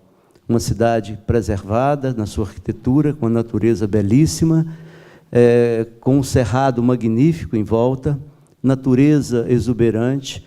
Então decidimos levar para aquela cidade a realização do primeiro ano do nosso festival. E foi um tremendo sucesso. Em 2001 nós conseguimos o título de Patrimônio Mundial e o FICA foi crescendo e se ampliando. Ele tem toda essa perspectiva que muitos festivais têm, de ser voltado não só para as questões ambientais mundiais, as belezas e as tragédias, mas, fundamentalmente, ele é um festival que buscou, em muito, a formação. Nós nos preocupamos muito com oficinas, com cursos, desde o seu início, em trazer para Goiás as influências e as perspectivas nacionais e internacionais, em todos os sentidos, para uma melhor formação. Isso porque ele nasceu muito multicultural. A área do cinema em Goiás, em 99, era ínfima em relação às outras áreas da cultura. Então, nós tínhamos que juntar, como o próprio cinema o faz, todas as áreas da cultura em torno da sétima arte. Então, ele nasceu com música, com poesia, com teatro, com dança, e, aos poucos, nós fomos ampliando a questão de cinema e as questões ambientais, até que, no 5º ano, nós, então, encontramos o caminho que é seguido até hoje, que é de centralizar as ações nas temáticas ambientais e de cinema. Então, ele tem uma verticalização muito forte para debates, para cursos, para oficinas, para uma preocupação enorme com a formação infantil. Nós temos na cidade de Goiás hoje escolas que passam todo o ano curricular com uma temática ambiental sendo desenvolvida. Tudo isso é filmado e depois apresentado na parte infantil do FICA, para concorrendo a prêmios. É um festival também, é um programa de Estado, ele é financiado todo pelo Estado, ele paga prêmios bastante significativos e incentiva por demais a formação e a execução do cinema feito em Goiás. Tanto que, com todas as premiações do FICA, com toda a internacionalização do nosso festival, que esse ano completou 20 anos, a área do cinema é hoje uma das mais importantes de todas as nossas áreas da cultura. Então, isso para nós é um ganho muito grande. Por outro lado, tem despertado as consciências ambientais em todos os níveis, principalmente para com as crianças. E, em 2006, nós realizamos, que eu acho que seria, talvez, para esse fórum, um dado interessante, nós realizamos o Festival dos Festivais. Nós somos ligados à Green Film Network, nós somos geminados também, nós temos uma geminação com o CINEECO, através da cidade de Goiás e a cidade de Ceia, e também com o Gaetano, nosso velho parceiro, que é uma geminação entre o Cine Ambiente e o FICA, através da cidade de Turim e a de Goiás. Mas nós realizamos em 2006, então, o Festival dos Festivais. Vários festivais do mundo mandaram seus premiados para fazerem uma concorrência dentro do próprio festival. Eu acho que é uma ideia também que pode nos unir um pouco mais. Parafraseando Bertolt Brecht, então, nós acreditamos, e adaptamos o Brecht, nós acreditamos que o cinema ambiental não muda o mundo. Quem muda o mundo são as pessoas. Mas o cinema ambiental pode mudar as pessoas. Obrigado.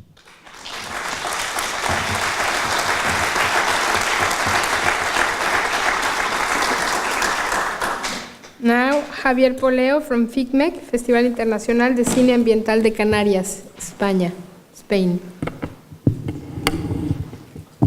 Bom dia. The International Environmental Films Festival of the Canary Islands was born in 1982. It was the first film festival on environmental issues in Europe, and this pioneering nature has led it to be reborn several times, and in a biodiversity territory such as the Canary Islands in Spain.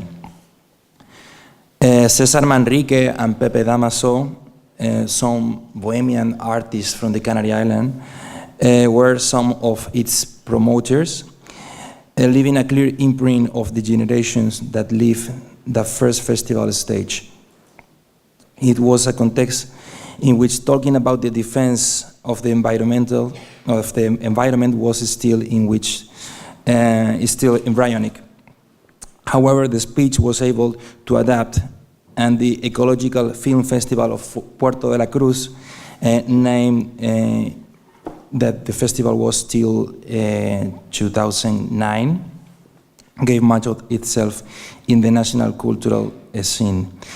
Some government changes in the city made that the festival celebration was intermittent, and in 2009, the last edition in this city was conducted by the Canadian filmmaker David Baute. At present, David leading the festival, but in another location of Tenerife, Garachico, which is a smaller town in the northwest. The festival was reborn in 2013. In Garachico, it's a town with 5,000 people. And this year, FICMED has celebrated its 20th edition, full of quality films, environmental proposals from different parts of the world. We have also many complementary activities and the conviction that this kind of events serve to raise awareness among citizens about the importance of caring for the Earth planet. At the moment, we have 4 competition categories: fiction and animation feature film, documentary film, short documentary, and short fiction. And we have a 5th non-competition section called Eco Islas, which is celebrated on May 30th, which is the Canary Island Festivity Day. So we approach to show Canadian filmmakers' works, trying to create awareness about our delicate space in the island. The education is one of the most important issues for FICMED, so we have different workshops and activities for children, high schools, and production and audiovisual students. Last years as well, we have added professional journeys. I think the main one is called Vulcanalia. It's about volcanology, which is an important issue in volcanic islands like the Canarians. And also we have ecological farm journeys and responsible video games journeys. And some years ago we created the FICMED Tour. It's a roaming through the different cities from the Canary Islands and in Montevideo, Uruguay, where we show our awarded films. We are a small team of 4 people who work the whole year, so it's awesome to be here. It's a pleasure. So thank you very much for your invitation.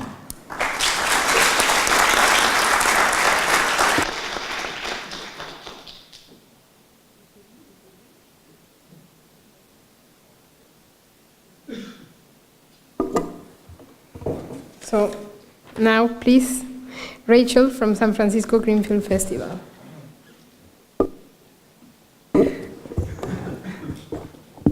Thank you. I'm so excited to be here. Thank you, Mario. Thank you, everyone. I'm Rachel Kaplan from San Francisco Green Film Festival, and I'm originally from Edinburgh in Scotland. I've been in the USA for 15 years, and 8 years ago, I launched the San Francisco Green Film Festival. I was happy to be in Lisbon for a couple of days. San Francisco is second Lisbon. We have a beautiful big bridge, we have steep hills, and a big ocean, cable cars, great food and drink, expensive housing, too many tourists. It goes on and on. And like Lisbon, we had a terrible earthquake over 100 years ago, from which we rebuilt. And like Saya after the fires, we rebuild, we are resilient. San Francisco also has a history of activism, which very much defines our festival. Particularly at this moment in America, we're facing many serious social challenges. You probably hear it on the news.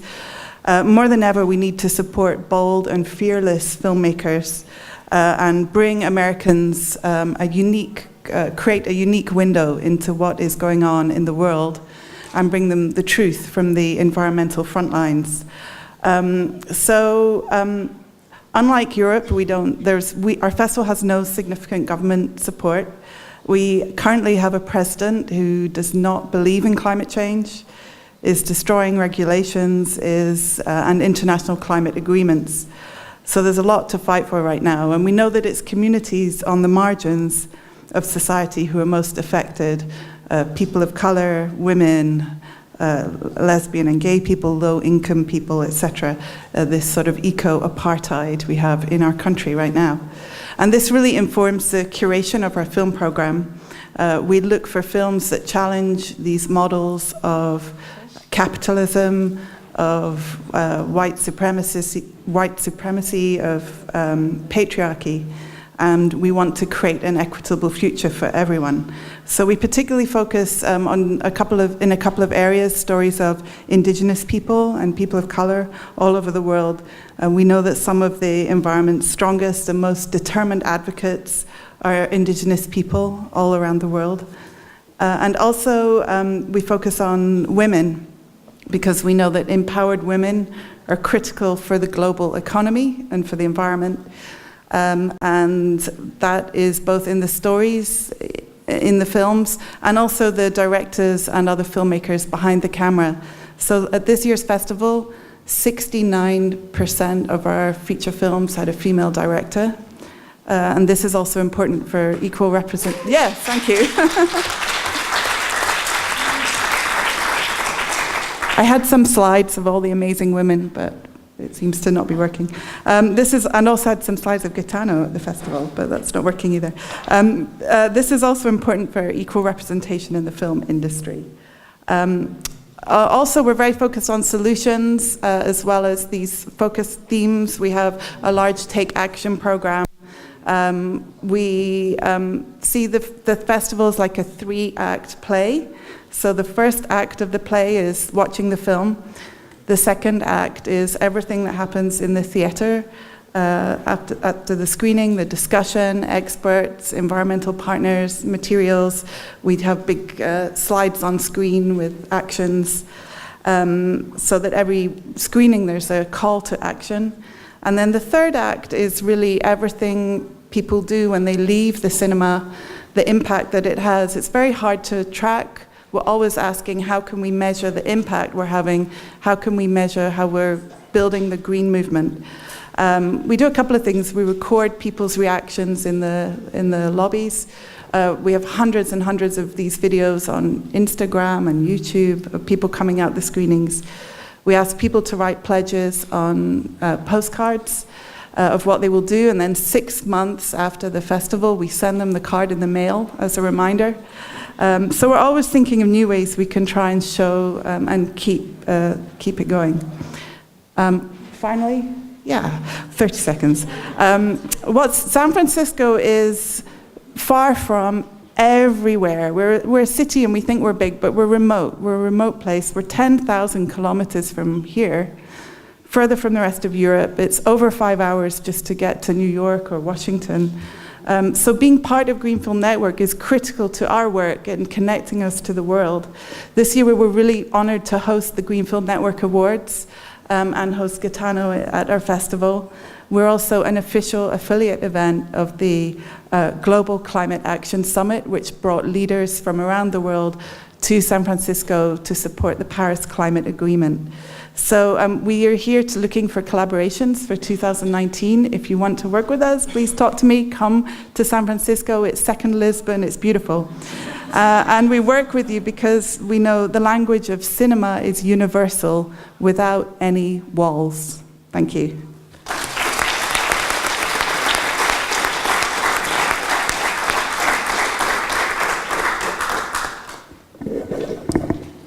Please, can you say that to Trump? The wall thing? I had a beautiful picture. I will try and email it to everyone. We had a newspaper cover for the festival, and the cover with a picture, the headline was, "Film Festival Tackles Climate Change and Donald Trump."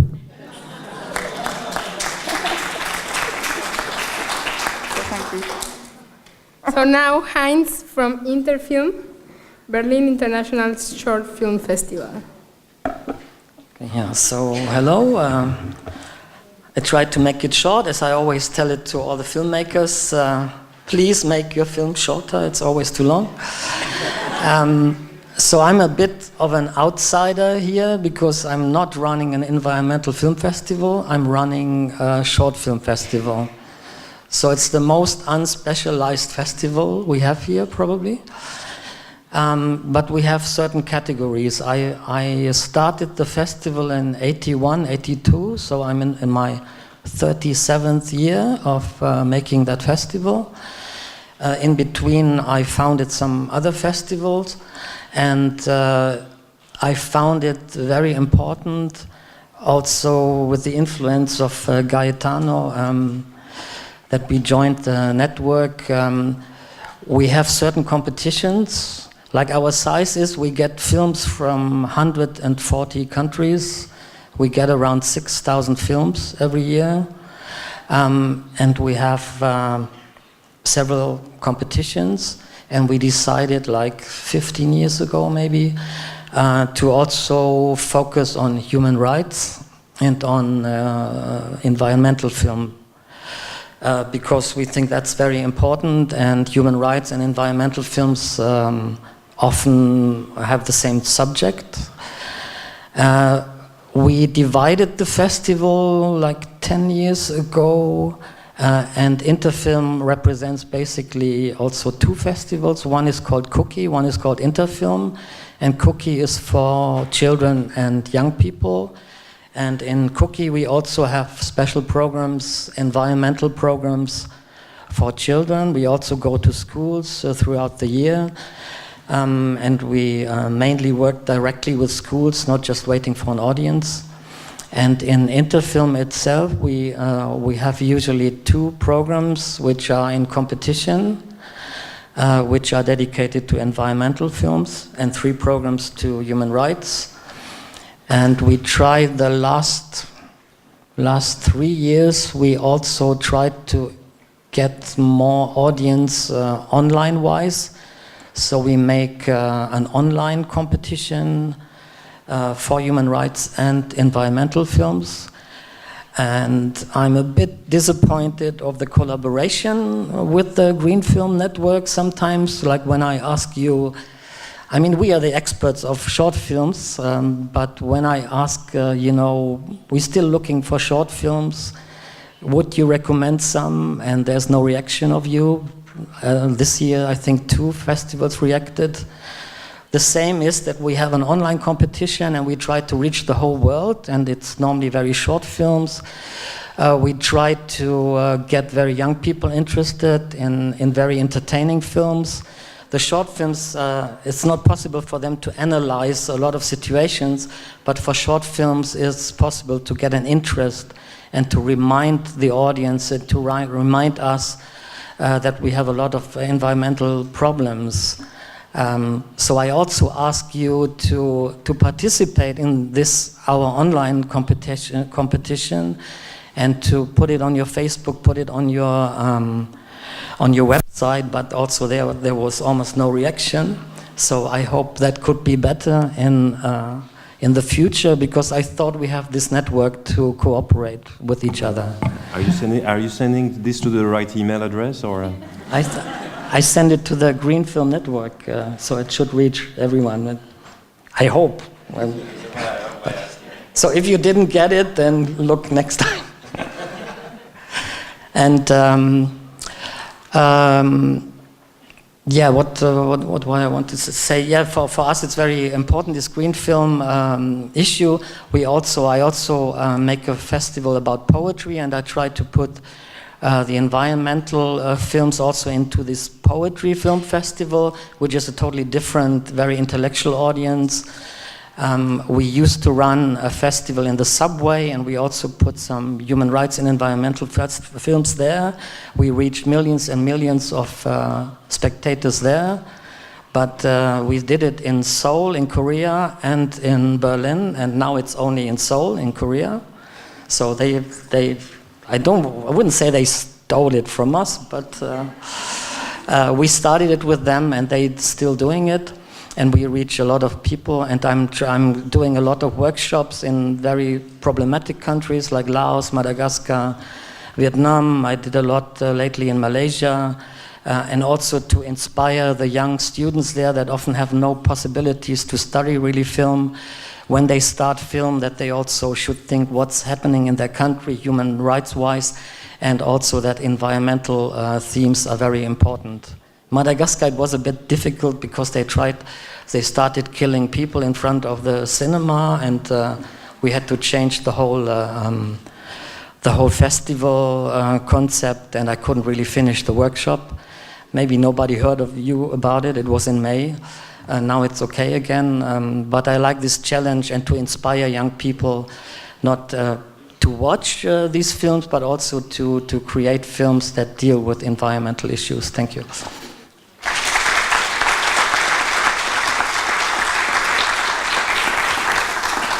Okay, so thank you to this nice group, and now it's the time for the next 5. So I call Cinema Ambiente, Environmental Film Festival of Torino, Italia, Gaetano, Cinemare, International Ocean Film Festival, Kiel, in Kiel, Allemagne, Til, Batabaran, Environmental and Wildlife Film Festival and Forum in New Delhi, please Basanti, EcoCop, the Green Documentary Film Festival in Moscow, Anastasia, please, and Seoul Eco Film Festival, Jung. Yes, hello again. The most part of you know Cinema Ambiente. I have a little video to show the last edition with the numbers and etc. Please.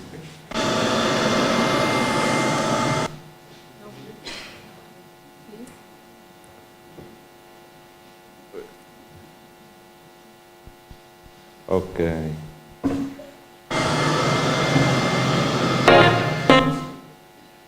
Yeah, the music.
Okay.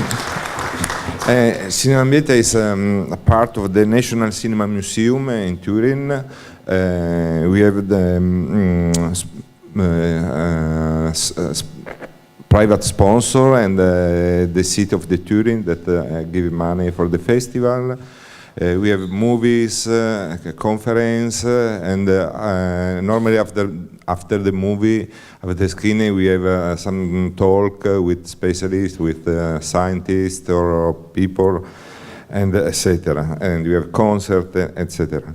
And this is the festival. It's 22 years old, and normally it's the first week of June.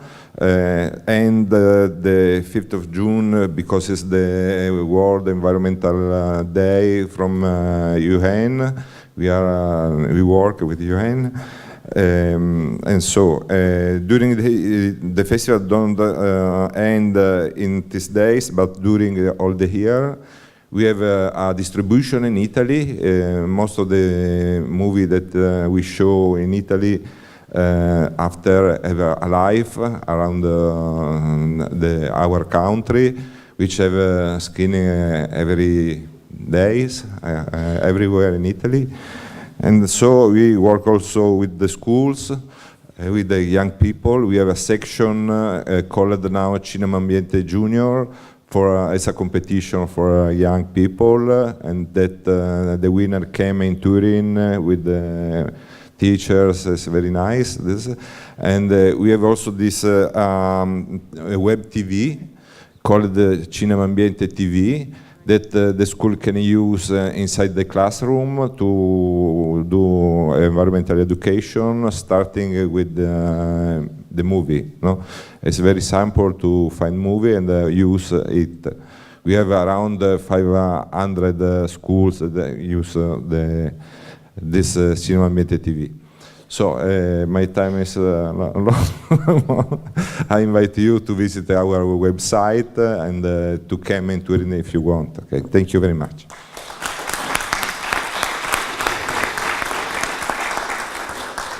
Now Till from Cinemare, please.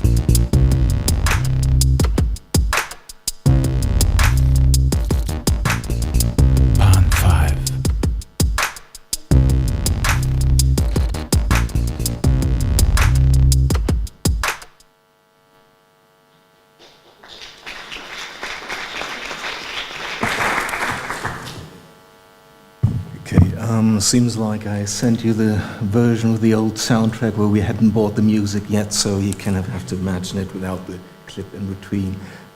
Could you play that other poster? It just hangs out behind me there. Okay, hello, my name's Till. I'm the director and one of the founders of the Cinemare International Ocean Film Festival Kiel in northern Germany. Our festival joined the Green Film Network last year.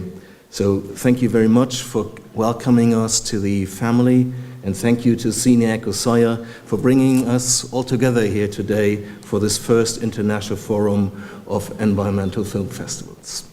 And thank you to my team. As you can see, our festival is coming up really soon, and they still let me go and meet with you here today.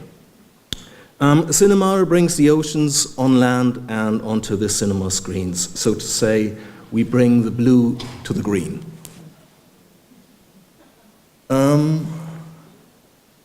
I sort of, maybe yes, maybe no. I do. I have a little sticker, and I have enough for everybody, and on it you can find a QR code, which if you scan it with your phone, you'll have our catalog on your phone. In it you will find a little over 60 films from around 20 countries. The films are between 2 and 90 minutes long. They range from live action, animation, documentaries, and video art to virtual reality, 360 full dome films. One of our focuses is the visualization of marine research. I'm sorry, I'm gonna get a quote again, but it's a really nice quote, so I was a bit late. Overfishing, climate change, plastic pollution. While movies may not be able to solve these problems, people who watch movies definitely can. Our program is designed to raise awareness for our oceans, as we believe that understanding the value of our mostly blue planet is a first step to protecting it. Sometimes getting involved may seem a little overwhelming, too big a task for a single person, but actually it's not. Change is not about that one heroic last battle, it's about changing behavior patterns.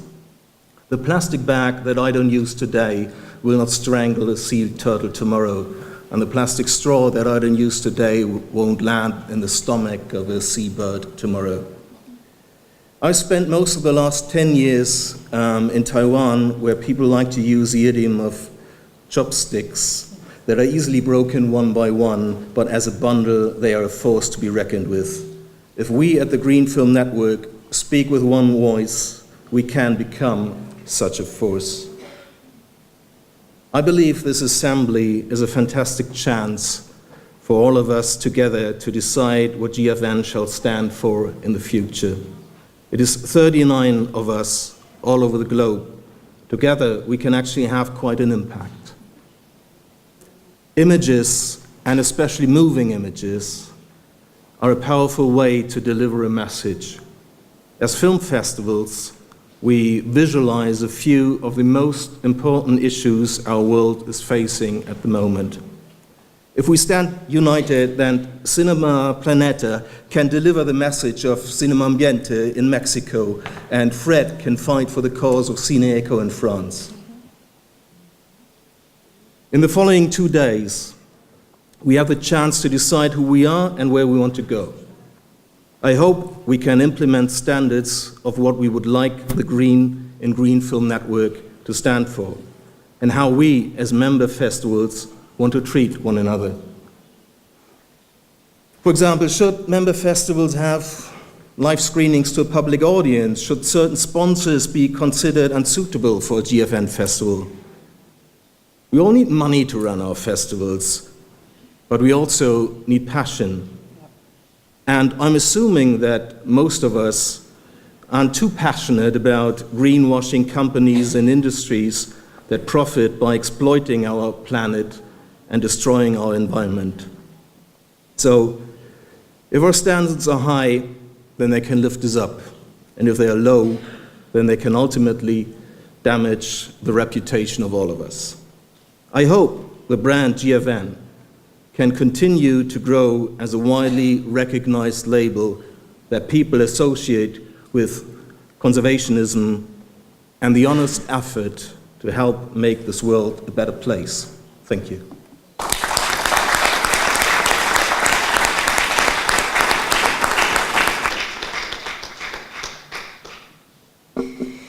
Okay, so now, please, Vatavaran Environmental and Wildlife Film Festival and Forum in New Delhi. Welcome, Basanti. And thank you. We need to prepare the everything. Is it ready? Can we put it on? Okay.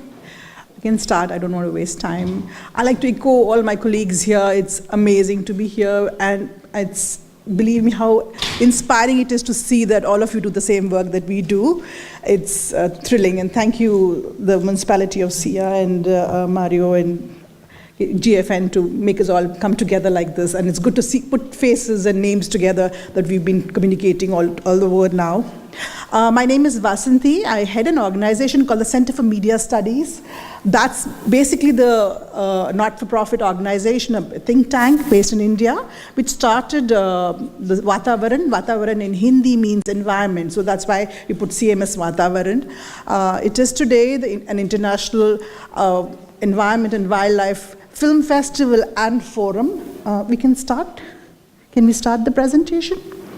Yeah. Yeah, can go ahead. Or you can give me the tune.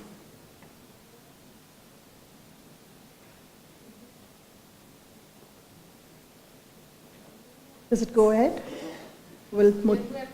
Yeah, that's okay. No, I don't need it anyway, but just it's nice to have it up there, so to see kind of what we're talking about. So the festival actually is in two major parts, and both are equally important for us. The film festival, which has a competition which is held once in 2 years. So the last festival we had was in 2017, and the next one is going to be in 2019. And the year in between, we go to different cities and we travel. For example, in this year, we've already done 5 festivals in 5 different cities of India. The year next, will be again the competition, and it will be open again for international and national films.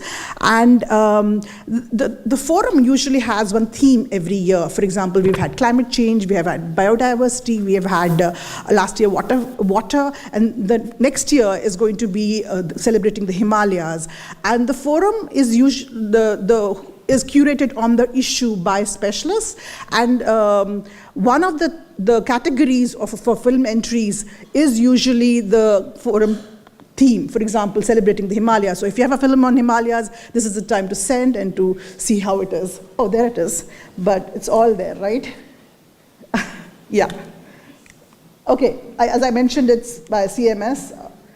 Can I have the film, please? Is it possible to play the film now? Is it? No, okay. So as I was saying, we perhaps is a little bit different from other festivals. Yeah, go ahead. No music? It's okay. Go ahead, go ahead.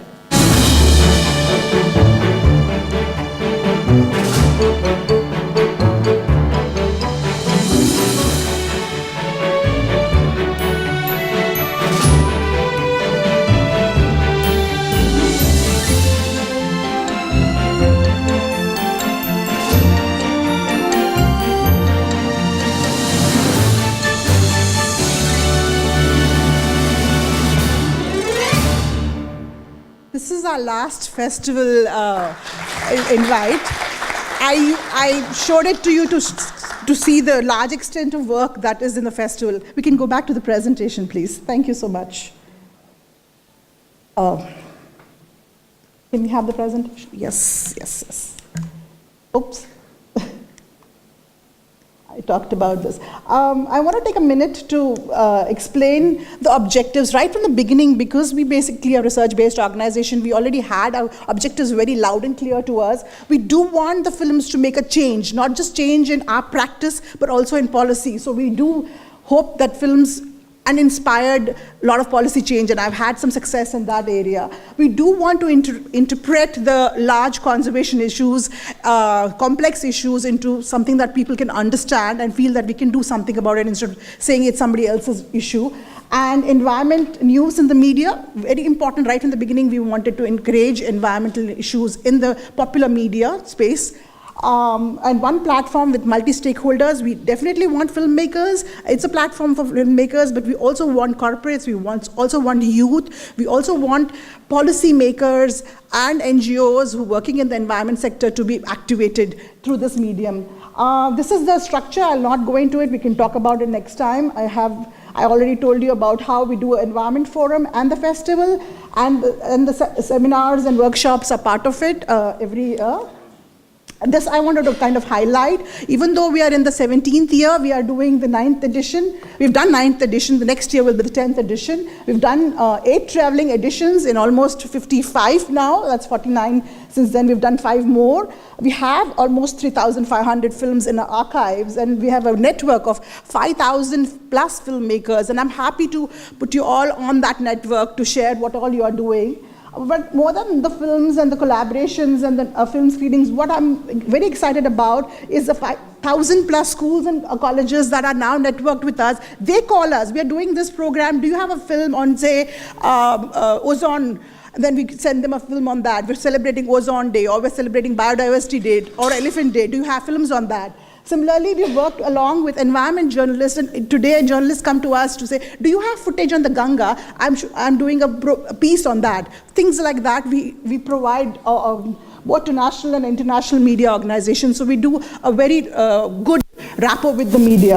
This is some of the glimpses of the festival, and that's the team. That's the last festival that we did.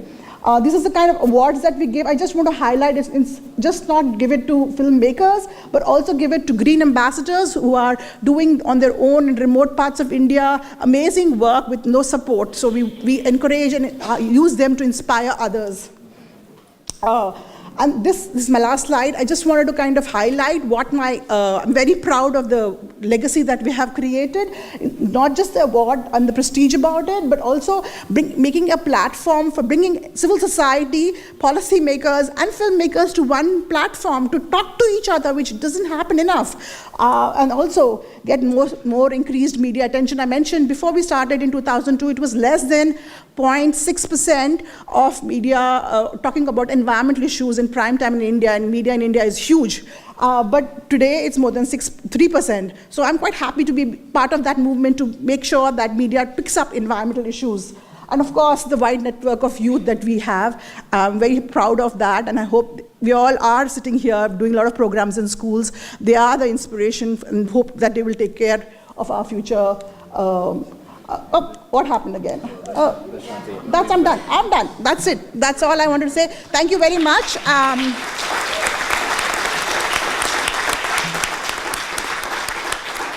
Please join us on social media and come and attend our festival next year. Thank you.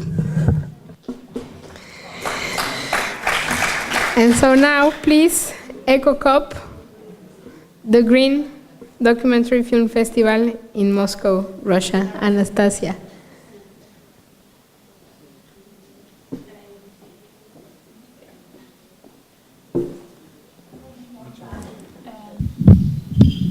My name is Anastasia Laukanen, and I'm founder and program director of Green Documentary Film Festival EcoCup, that we started in Moscow, Russia, but we do film festivals editions across the cities of Russia and the cities of the ex-Soviet Republic. I really didn't want to make my presentation very serious, so I will start with a short story of how the festival started. It started with a film, environmental documentary, that inspired me so much that I just wanted to show this film to everybody. I thought that everybody should watch this film, and that's the feeling that I want to evoke in many people who come to the festival. This film was shown after in the Cinema Ambiente Torino, which was my first environmental film festival, and it was the first time that I ever seen that the topic of environment can be discussed and how important it is. I'm a journalist, and I believe that if you don't talk about the problem, you cannot solve it. And at this moment in Russia, I didn't see any conversation about climate change, about environment, about anything. So I really wanted to start this conversation. And the last one is Natasha. She's my best friend, and she's co-founder of the festival. And she was one who believed my strange idea to show some environmental films, and nobody else was showing these environmental films at this moment in Moscow. And international film festivals in Russia, so we were the first one. And that was our first edition. We had no idea what we were doing. It was really naive, but we had pretty much people, more than I thought. And the very symbolic thing for the first festival was these cardboard chairs from WWF. And because we didn't make them right, people were just like falling down through them. And so during the screening, you could see like the hats, and then some of them were just like falling down. Everybody remembered that. 2012, we joined Green Film Network. It was our first meeting, and I was really inspired and really happy. It was the only picture I found from that one. I presented EcoCup then. And then we moved last year to the biggest cinema in Moscow with the biggest number of people that we could do. And that was the story of the 9 years. So we also show the films as everybody here in the universities, in the culture center, environmental centers, like everywhere we can, and we try to find really unexpected venues to try to attract people who are not usually going to environmental film festivals, because this topic is still not really popular in Russia. That's all the city, not all the cities, but there are some of the cities that we do in Russia, and in like Ukraine, Kazakhstan, Kyrgyzstan, Tajikistan, so all the Russian-speaking community.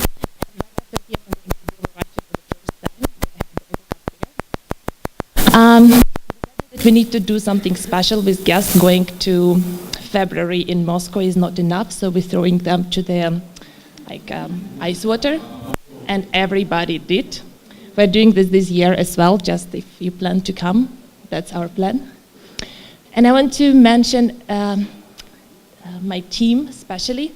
As Albania said, we're at the bloody money. We don't really have budget, we're independent too much. And so everybody from the festival have the normal job, and the economical situation in Russia is really bad, so most of these people have 2 jobs, and we still manage to do the festival during the year. So I really see that they are really devoted and really inspired and really want to do this thing, and I'm really proud and happy to be able to work with them for the last 9 years. This is the edition, the 9th edition that we're gonna do. We couldn't do usually in February, but we couldn't do it, so we're still gonna do it in 2018, and I'm really happy that we made this decision, because during the FIFA this year, government made a very strange new law against international film festivals. So now we're still in the gray zone, because like the law gonna get in the gonna start from the 1st of January. But now we have to pre-approve every film from the Ministry of Culture, and it's really long and really expensive. We cannot show the films more than twice, and the festival cannot run more than a week. So probably we stop with our city editions, and it's really sad, and I don't know how the festival gonna look like after this edition. So if you want to go to Moscow Water, that's the year and that's the date. Thank you.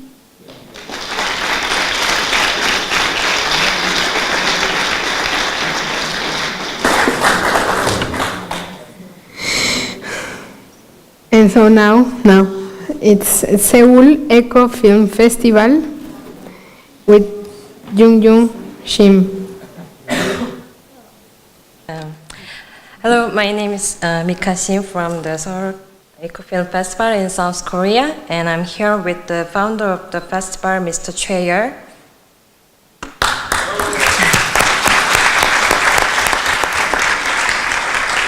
And the festival director, Mr. Lee Myung-se. First of all, I would like to thank the Ceia City Tourism Center of Portugal and the festival CINEECO Ceia for inviting us here.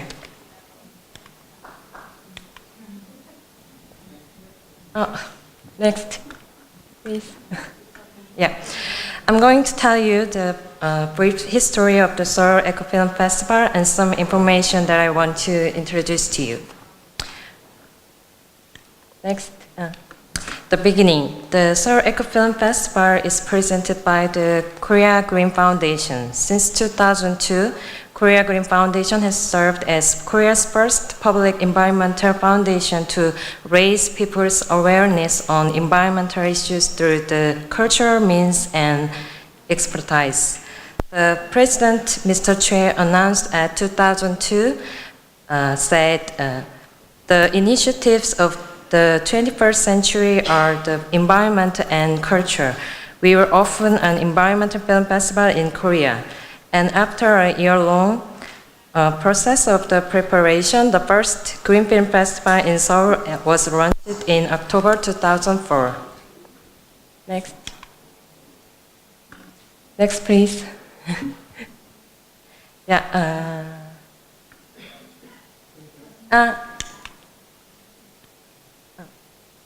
The takeoff 2004 to 2008. From the first to third edition, the festival produced its own opening film for each year. Especially the second edition in 2005, the opening film was Rose of Kiarostami, directed by Iranian master of cinema Abbas Kiarostami, who attended the festival that year.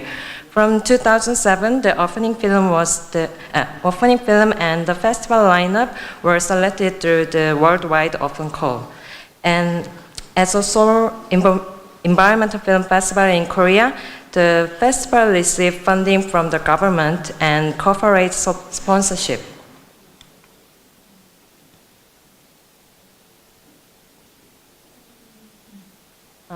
Next slide, I missed. And Crampdown, 2009 to 2011. From the 6th to 8th edition, the festival could not receive support from the government for 3 years after the foundation opposed to a major project of the Lee Myung-bak government, the 4 Major Rivers project in 2009. With a budget cut in half, the festival was forced to downsize.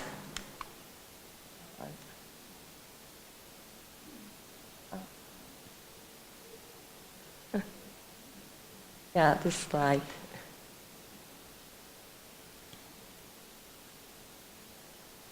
Next. Yeah, second takeoff. The support from the government resumed from 19th in 2012, and we thought the film program is the key element of the festival. So we have been introducing the latest works acclaimed at major international film festivals for the first time in Korea. Like this, our opening films. Okay, and taking a step closer to the public with a new name.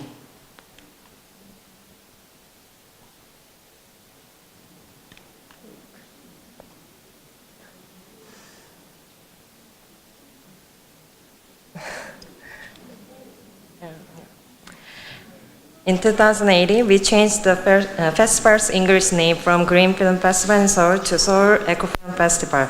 By refreshing the English word for the environment from green to eco, we hope to introduce the new environmental topics that are closer to our daily lives. Also, in 2018, this year, the Seoul Eco Film Festival appointed Lee Myung-se, its first filmmaker to take the new festival director seat. Our special programs, Green Archive, from our third edition in 2006, we have been running the Green Archive, which is an environmental film archive where you can meet films showcased during the previous editions of Seoul Eco Film Festival. Annually, more than 10,000 people are visiting the regular and community screenings.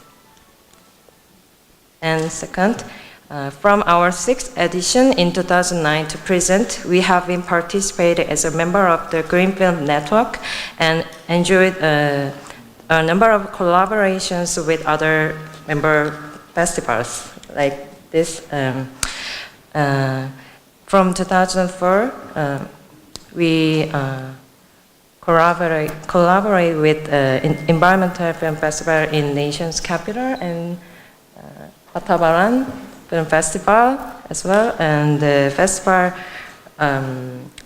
Cinema Ambiente, Gaetano was served as a jury member as well, and Gustavo also is our jury member in 2015, and we shared the programs at the time.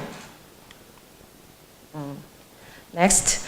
From our ninth edition in 2012 to present time, we have been running the Cinema Green Teen program, which is a special program for young to teenage groups who will lead the future of our environment. Environmental films with educational and entertainment value are selected and screened at school and communities free of charge. We also offer related lectures and special side event program. Okay, Junjun, sorry, could you wrap it up? Okay. Yeah, thanks. Okay. Last, our numbers. We total participated who attended screening and additional events, about 400,000 people.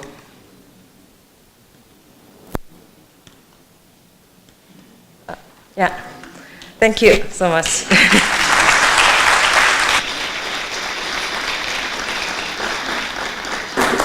Okay, thank you for this group.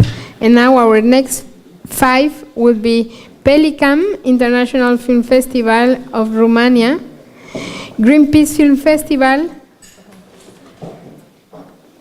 Environmental Film Festival in the nation's capital, and Deauville Green Award, International Film Festival of Productions on Sustainability and Eco-Innovations in Paris. Yes, Deauville.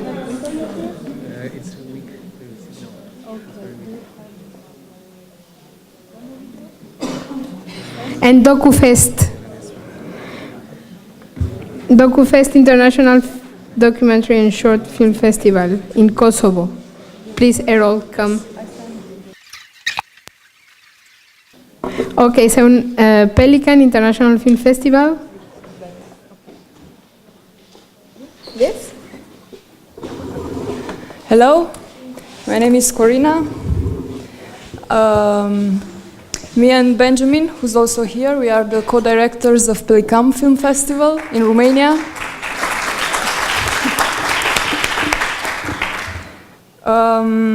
We started this festival in 2012. It was Benjamin's idea and my organization skills. And we are making it in Tulcea, which is a little town on east of Romania near the Danube Delta. Danube Delta is a UNESCO protected area, and we thought it's a good place to make this environmental film festival in order to raise awareness on environment in Romania and on environment in general. We do this awareness through film, especially through high-quality films. I will show you our promo video for this year's edition, which took place in June, and then I'll continue to talk. Okay.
So Pelican is the only environmental film festival in Romania.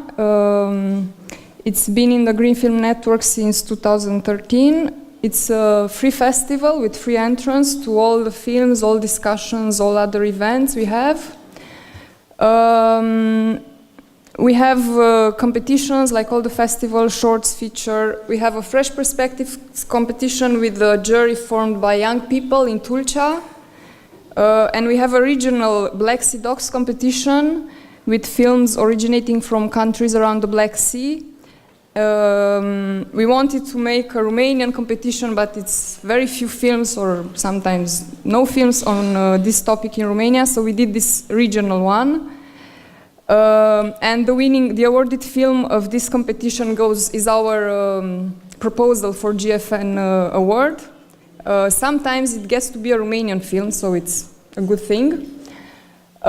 In this Black Sea Docs competition jury, we usually have also a member of the Green Film Network, so Peter was at the festival, Gaetano, Pedro from Saragossa, Nicola from Switzerland.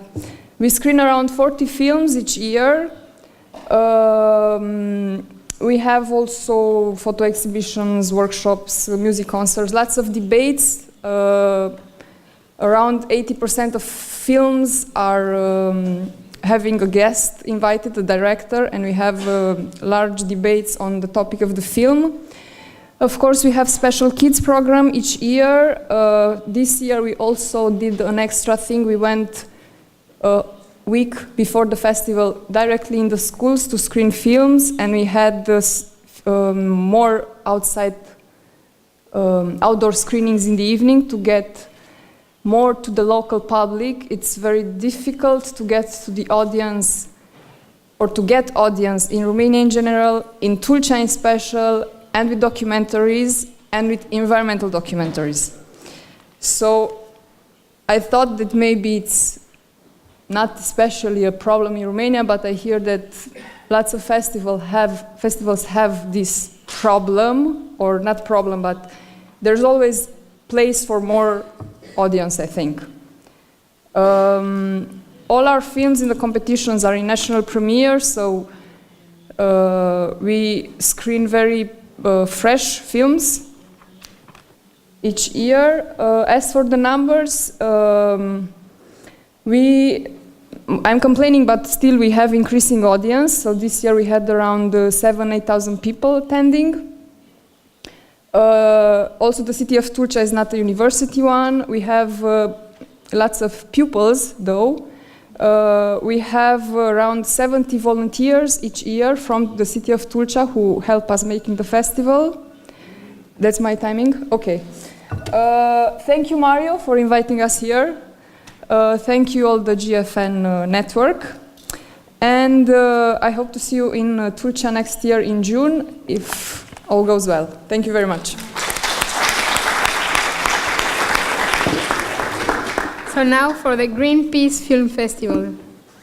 Anne-Laure. I'm Anne-Laure de Tilleux. I'm from France. I don't work for Greenpeace. I'm not from Greenpeace, but I was the founder of the Green Up Film Festival at the beginning, which was in Brussels from 2012. And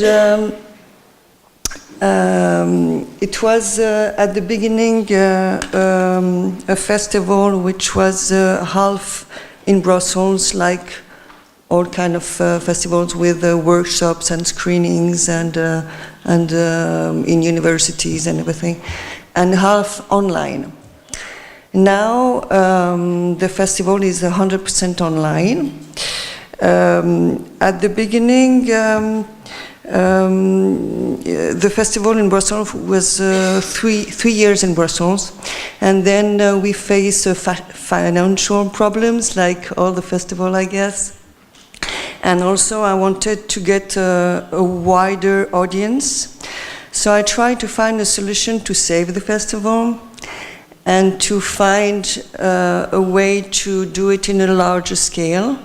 And so I had the idea to contact the biggest NGOs in France, as I'm French. And I went to see the WWF, and I went to see Greenpeace, and I talked to them about taking the festival. And so now I work for Greenpeace as a freelance, but I work for Greenpeace, and it became the Greenpeace Film Festival. So the idea is to touch a wide audience and to have more impact, because we can have the Greenpeace network all over the world. Now it's a 100% online festival, so there is no more event in France or in Belgium, because it's not in Belgium anymore. But we have at the Public Award, which is the Public Award, which is screenings in different cities in France. So for the last edition, which was in 2017, it was actually the first edition of the Greenpeace Film Festival. We had 20 screenings of the winner in 20 cities in France, and now we are very happy because now this film will go out in cinemas, and we hope we helped this film to go out in cinemas now because it was the winner from the festival. For us, being 100% online is a tool to mobilize people all over the world, and even in very small countries, because we had viewers in 145 countries last year, and also in very small islands like in Micronesia, or very small places where people will never be able to attend a real festival. So the idea is to bring festival to people, and because they don't have the chance to go to a festival. There is also a part in the festival which is more educational. It's also on the website, and it's tips and actions that you can do on your daily life. And then people also, after the films, can go to this part of the website and see how they can act, because the idea when I created this festival was to answer the question, what can I do? Last edition we had 200,000 visitors on the website, and 30,000 votes, because people choose the favorite prize, the favorite film. The idea, and a good actually media coverage. The idea in future is to involve more Greenpeace offices in France and in the world, and it's also to have the festival in more languages, because now it's in French and in English. We would like to do maybe in Spanish also, to touch more people, and to also to involve more schools, because we also work with schools. So that's it. Thank you.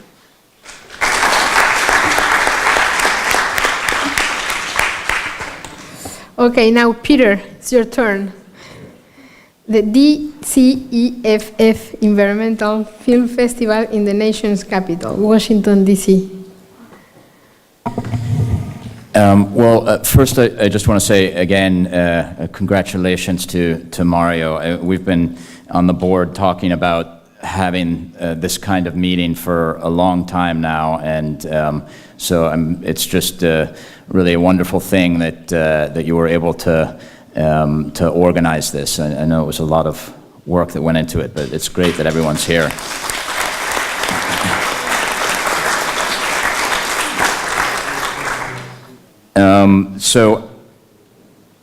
Our festival was founded in 1993 in Washington, D.C., so we're going into our 27th year. We generally, just to give you a very brief sense of what the festival is, we generally show about 150 to 200 films. It varies year to year. Usually 50 to 60% of those are feature-length films. The rest are medium and length and short films. We, in 2006, became an independent nonprofit organization, which means that we're a tax-exempt organization in the U.S.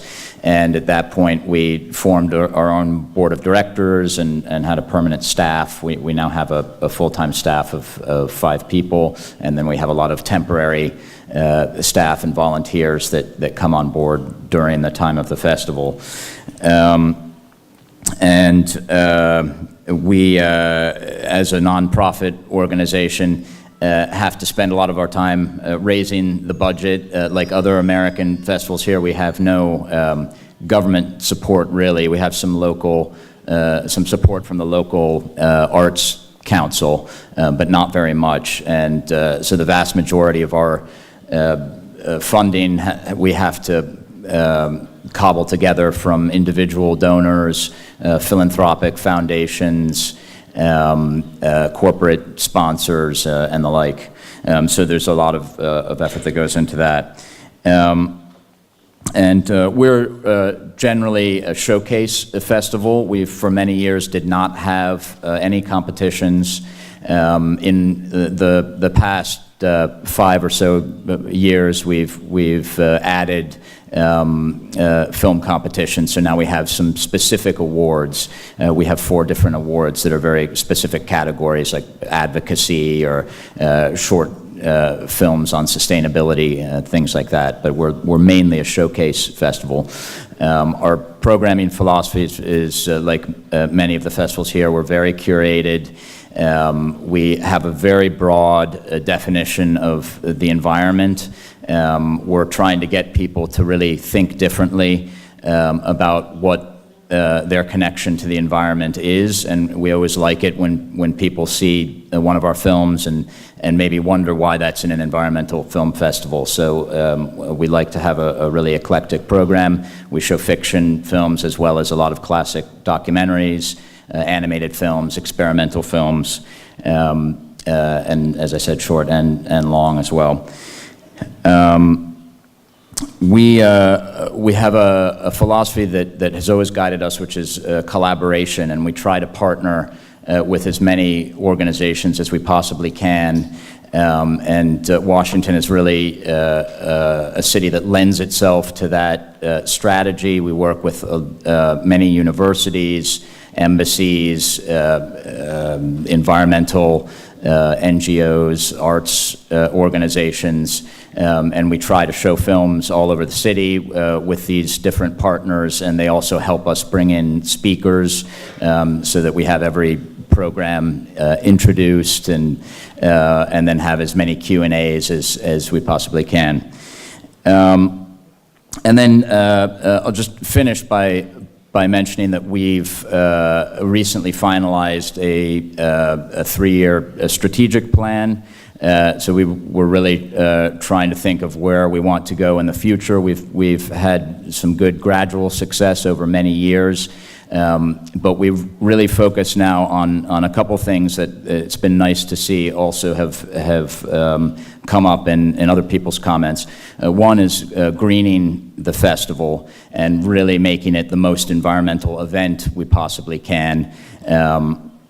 And there are all sorts of ways that we want to try to do that. Another thing we're trying to focus on is really making it as strong an experience for the visiting filmmakers as we possibly can, and giving them the opportunity to network with each other and to have pitch sessions and things of that nature, which other documentary festivals often do a very good job of, and we'd like to really go in that direction as an environmental festival. So I look forward to speaking with all of you about those kinds of ideas and others, as we're all trying to really improve our activities. So thank you very much.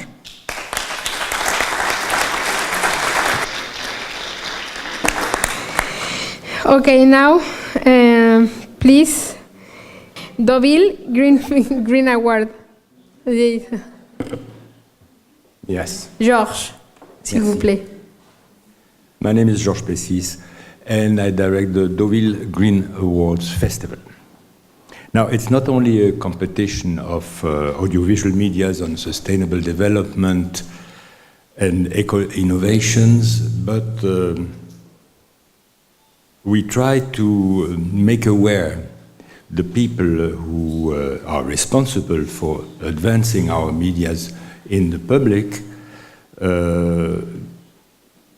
that they should do the job of informing people. We are not a public festival, we are a professional festival. Our event reflects the concern of public administrations, local authorities, businesses, industries, NGOs, of course, on the issue of sustainable development. The festival is situated in Deauville, but we run it from Paris, of course. It's situated in Deauville, which is an Atlantic sea resort 2 hours away from Paris. And we usually have among our visitors, we have producers and directors, of course, sponsors of films, I mean businesses or industries, communication professionals. We have environmental experts also, and the director of marketing and public administrations. It is really a reunion of about 400 to 500 people, more 400 than 500, by the way, that are motivated by knowing what kind of films they could use to further the information that they want to give. And also, as it is not only a film competition, it also has debates which reunites scientists on our problems. Then, of course, as it's a competition, we have awards, which is not the least desired thing that the directors want to take away home. We are not supported by government, which means that entering a film costs money, and coming to the festival also. We are looking for sponsors the whole year around, like most festivals we know, and more or less a third of the budget comes from sponsors, a third of the budget from film entries, and a third of the budget from participation to the festival. We didn't lose money till now, but we didn't earn any money either. But this is the fate of most festivals. The competition. In fact, we have 3 competitions, but we have also 14 categories that cover all the field of ecology, sustaining development, and so on. We have separated the competition between television programs or film, long features, because they are very long, from a competition for, let's say, sponsored documentaries, or short messages, you know, the messages that come from organizations. So we have videos, web documentaries, transmedia works, television documentaries, corporate films, public affair messages from all over the world. On the, let's say, 420 films we had last year, about 200 came from abroad, which showed from about 32, 34 countries. We had films from far away, and we didn't know even how they knew our festival, but it is also a pleasure to receive films from Thailand or Hong Kong or Canada, or Bangladesh also. No film from the USA. I'm sorry to say. The entries are judged by about 24 jurors, half of which are men and half of which are women, because this is the way we go. Half of them are from the communication world, and half of them are from the environmental world. They look at all the films, they choose the finalists, about 100 finalists out of 420 films. The finalists are all screened in Deauville, and out of the finalists come about 40 awards, which is about 10% of the films that are entered.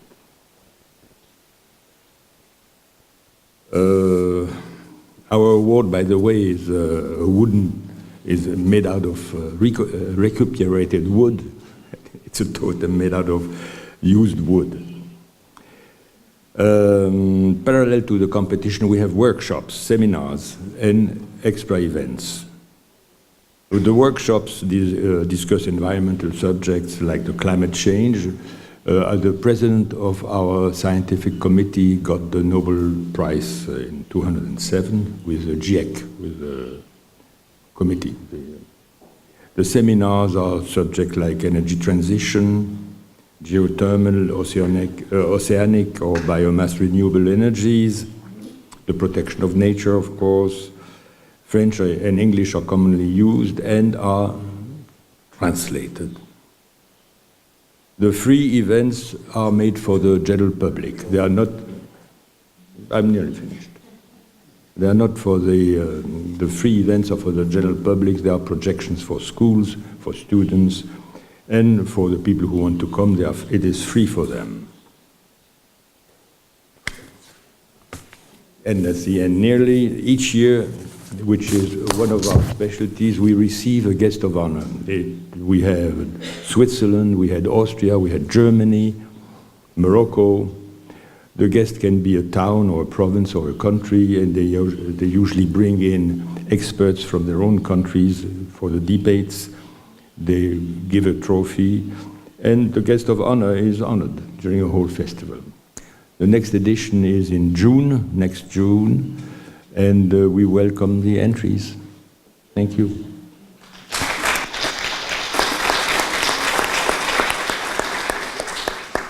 Errol from DocFest, please, your turn. Yeah. Thank you. It's a great honor to be here. Thank you, Mario, for making this possible. We know almost everyone with names, but it's really nice to put a face to a name. Yeah, actually it's going to be just one photo and then I'm just going to go through the slides at the end. So just let me know when it's... anyways, so not to lose any time, DocFest was initiated in 2002 by a group of friends who were all having a different backgrounds, none of them filmmakers, mainly photographers and activists from the city. And they had one dream. The dream was to revive the cinema, which accidentally turned into a major film festival in Kosovo, which started as a screening, review of films. They had no idea what they were doing. The government had no idea what we were doing, so they let us organize the festival. And when we grew quite big, it was very difficult for them to stop us because we had a fairly good international support. Basically, the attitude of nothing can stop us and there is no such thing as impossible. They started, this group of friends started getting together 2 months before the festival in June or July to organize the festival in August. And then in 2008, they realized that this is not something that can work out for a long term. So we decided to start our annual program. And I'm really, really happy to hear that almost everybody here is doing similar educational programs. Because films are a very powerful tool of communication. And if you take themes like human rights and environment, which are not being discussed in the curricula, doesn't cover that, films are a very powerful tool to work on critical thinking of young people, but also working with teachers and teaching them how to use audiovisual materials properly in the classroom, in the curricular program. So in 2008, we started with first two thematic competition programs, and they were focused on human rights and environment.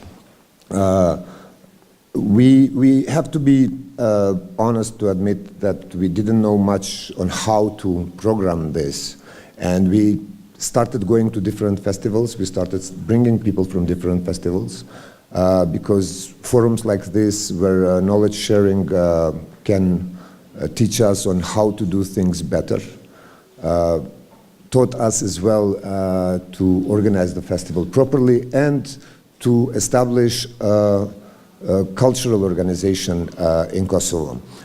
Basically, I just want to mention one thing, that we managed to create this network because we believe in networks. We created this network of different civil society organizations that work on environmental protection and on sustainable development. And we were fighting the government's plan to build a new coal-based power plant in Kosovo. We had some really, really strong governments that were supporting the idea, international governments, including World Bank. But we just won the first battle 2 days ago. World Bank got out of this project, and they are not supporting the idea of the coal-based power plant in Kosovo. So this was the first battle, but there is a fight still ongoing. And just to wrap up, we are in August. Next year we are having our 18th edition. Most of our screenings are outdoors. We have a really, how does this thing? Yeah. So these are just some images from our cinemas. They are mostly outdoor. This one is a platform on the riverbed that we build every year.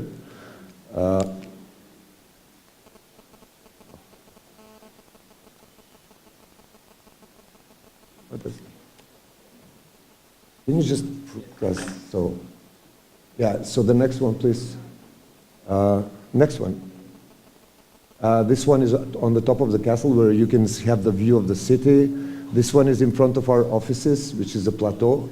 And we are really happy that the number of audiences is growing. This is our main cinema, which is a cause for the festival to start. The protection of this cinema took us to a really big battle. We do a lot of performances. We had Mickey Blanco this year performing at our docu-nights. We do a lot of school screenings, and we have a film school for high school students. And these are some of the footages from the regional film school, which is Bosnia and Herzegovina, Serbia, Kosovo, and Macedonia. This is the time-lapse workshop, animation time-lapse for young kids at the Doku Kids program. The next one. And also doing different types of activities with children, which basically are just to see the innovation, like how innovative can they be through different kind of activities. And this is our traveling cinema, and we installed on this van solar panels.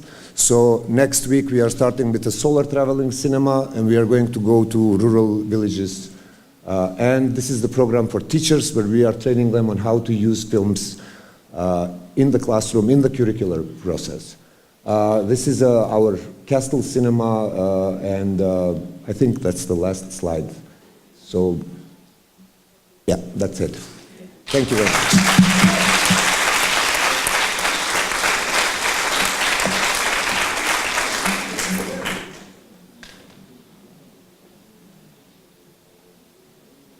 Okay, so we have the next 5, which is DREF, Dominican Republic Environmental Film Festival, Cineamazonia, Festiver Colombia, CEF, Smarajani Ecofilm Festival in Croatia, and Finca, Festival Internacional de Cine Ambiental de Argentina. And please, we need to do this quickly, so we are very not surprisingly, late. we're behind schedule, so we'd just ask everyone now to really try to be as succinct as you can, so we can get through everybody. Thank you. And then go to lunch. So.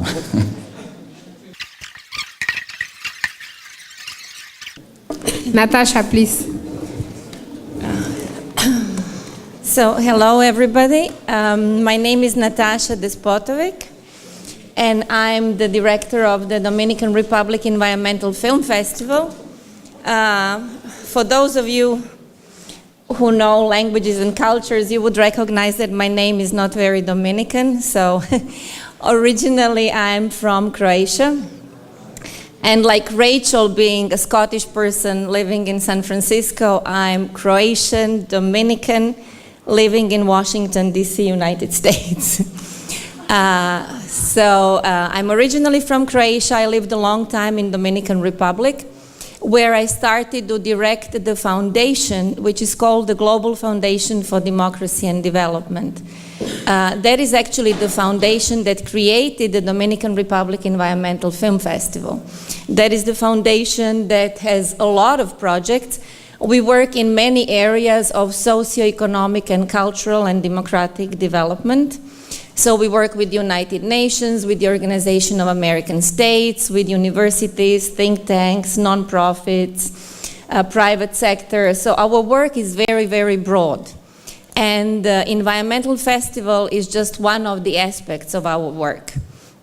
So on one hand, it's very beautiful because we have a permanent staff, which is a blessing.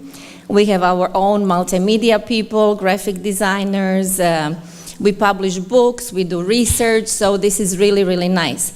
On the other hand, festival is just one of the projects, so we have to multitask all the time. And it's very, very dynamic in the office. The foundation was created by the former president of Dominican Republic, Leonel Fernandez, in the year 2000. And the headquarters are actually in Santo Domingo, Dominican Republic. I used to direct the foundation over there, and then I moved to the US, and we have the offices in Washington, D.C. and New York. So what happened when we opened offices in Washington, D.C., we got very inspired by the D.C. Environmental Film Festival. And we talked to Peter and other people, and we really had this idea, a little bit like what Anastasia was saying. We kind of realized this is possible. We could take it to Dominican Republic. And we started our film festival in the year 2011. Unfortunately, the poster you're seeing is from 2016, because in 2017, I took a sabbatical.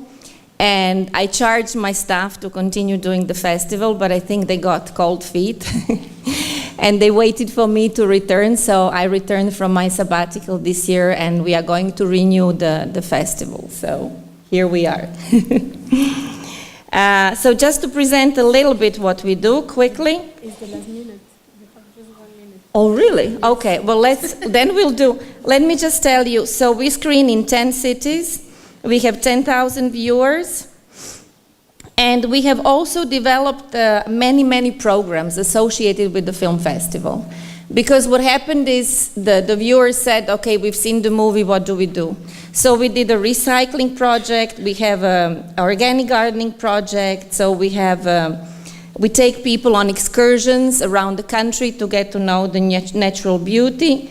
We also have a special award for movie making, and we also created actually short movies, because we realized that we don't have environmental filmmakers in the country. There were no movies. So we created the first few short movies, and they actually traveled all around other film festivals, and we are very grateful for that. And let's see the movie then. Just a short promo so you can see what we do in Dominican Republic.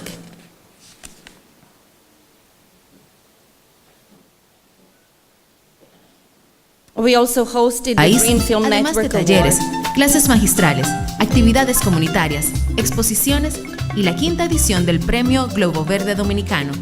Comparte con especialistas medioambientales, directores, activistas y representantes de destacados festivales de cine internacionales. Del 13 al 18 de septiembre, en Santo Domingo, Santiago, Baní, Puerto Plata, San Juan de la Maguana, La Vega, Samaná, Bonao, Azua, Hermanas Mirabal y Punta Cana. Busca todos los detalles en nuestra página web y redes sociales. La muestra de cine medioambiental dominicana es una iniciativa de GFDD y Funglode.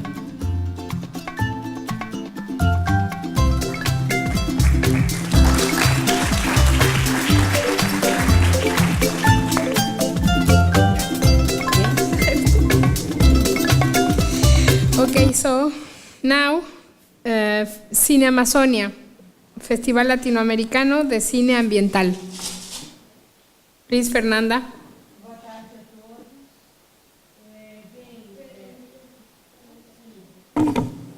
Bom, boa tarde. Já foi meio minuto aqui.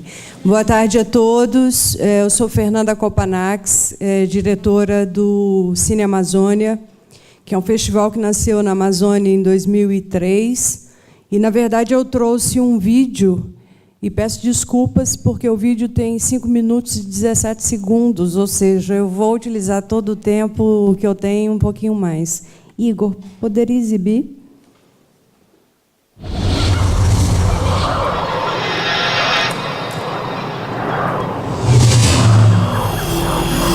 Fest Cine Amazonia. Mother Nature cannot leave the scene. This is our habitat. We live here.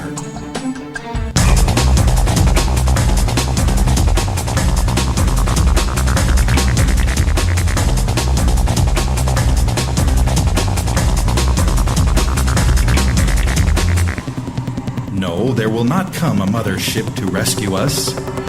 Only our consciences and attitudes can change things. Something needs to be done. What are we doing? Lights, camera, action. Fest Cine Amazônia. A natureza não pode sair de cena. In 2003, the Fest Cine Amazonia came into being. The festival was born in the heart of the Amazon jungle, in the state of Rondônia. Its proposition? To do something for the world by making movies. Poetry, information, knowledge, reflection, cultural inclusion, environmental consciousness. The Fest Cine Amazonia has planted its seed. The event grew because many believed in the idea, and especially in the ideal, to create a movie festival within the Amazon, to discuss the environmental questions, to join in Mother Nature's cry and preserve that which man has so much of, that is beautiful and vital. A festival that, through its importance to Rondônia and the northern region, grows in size every day. This is an idea to be spread. For this reason, the festival takes on an itinerant aspect. The competitive showing happens in Porto Velho, and all of the parallel activities and showings that make up the festival. The movies in the circus. The movies in the neighborhoods. The movies in the yards. The rainbow presentation.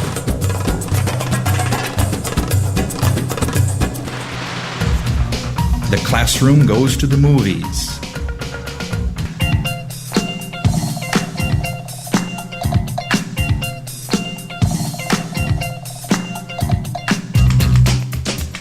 And now, being itinerant, the festival is enjoyed by a greater number of people.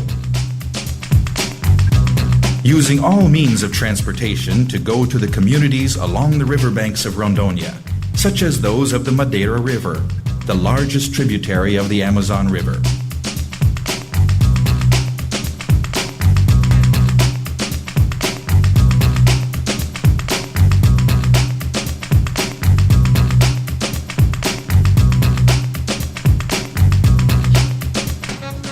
All of the states in the northern region now also receive the Fest Cine Amazonia.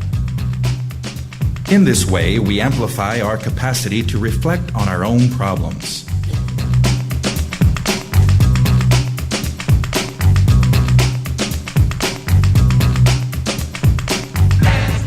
It is the Amazon concerned for the Amazon.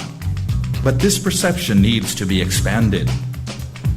The festival comes to our neighbors in Latin America, Peru, Bolivia, Colombia. And crossing the Atlantic, we take the environmental cinema to our Portuguese brothers.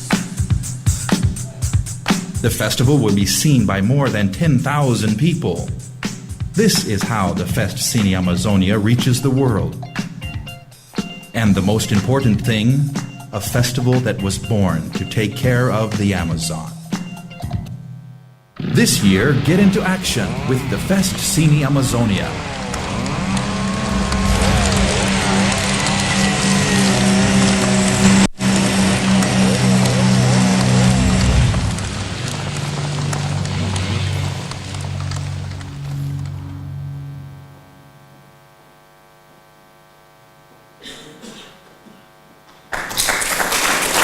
Bom, é isso. Utilizei já todo o meu tempo, mas antes de mais nada, branquinho, se o mundo tivesse vários branquinhos, esse mundo seria genial. Muitíssimo obrigada. Eu acho que esse é um momento histórico para todos nós. Gracias, Fernanda. Now, Festiver, Barichara Green Film Festival in Colombia. Juliana. Oh, okay. Boa tarde. That's about all the Portuguese I know. I wanted to play a video for you, but I don't think we have enough time, right? Okay, I'll start, and then maybe if there's time we can watch the video. I am the producer and art director of the Barichara Green Film Festival, Festiver.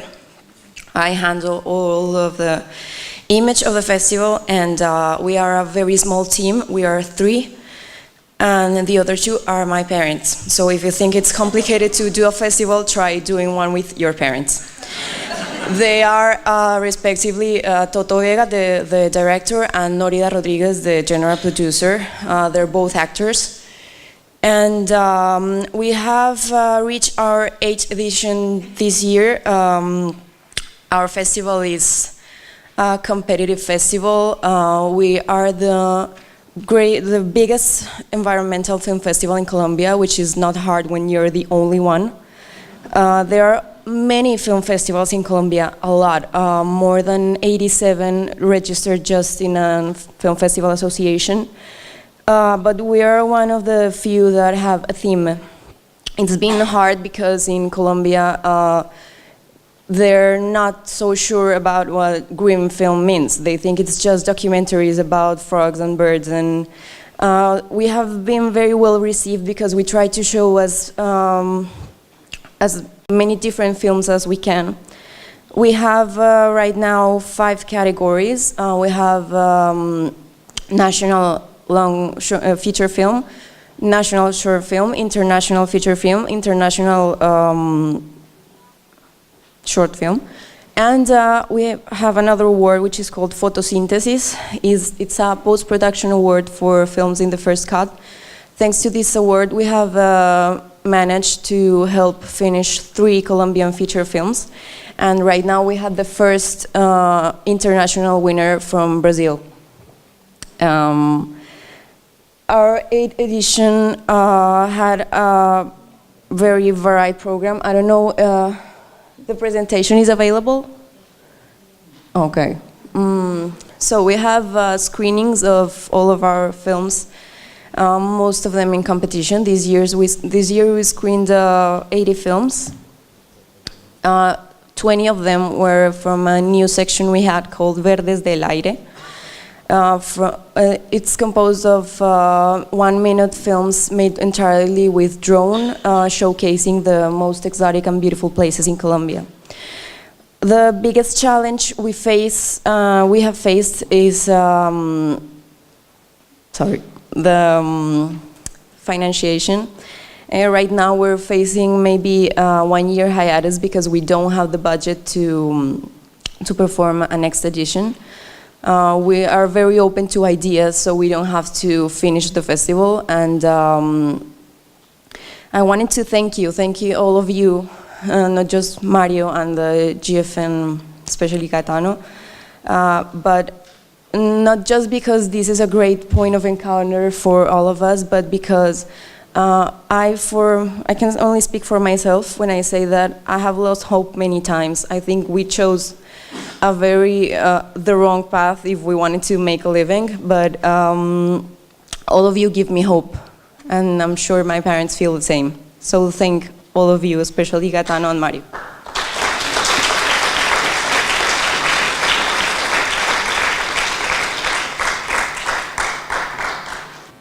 Gracias por la invitación aquí en Barichara.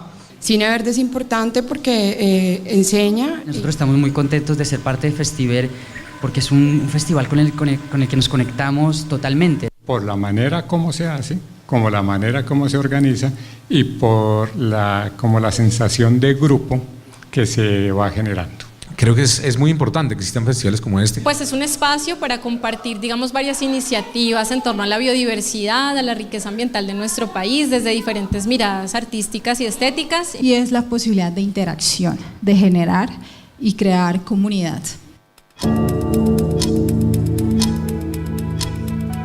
Desde el momento de tu concepción, debes saber que vienes al mundo para grandes cosas. Emprendes el camino y aunque todo es nuevo, comienzas a explorar. No te cansas de hacerlo y es ahí donde te das cuenta que tienes el poder de escribir tu propia historia, de dejar huella. Quieres marcar la diferencia, pero para ello es necesario que te alimentes bien y no solo de lo que consumes. Aliméntate también de lo que ves, de lo que escuchas.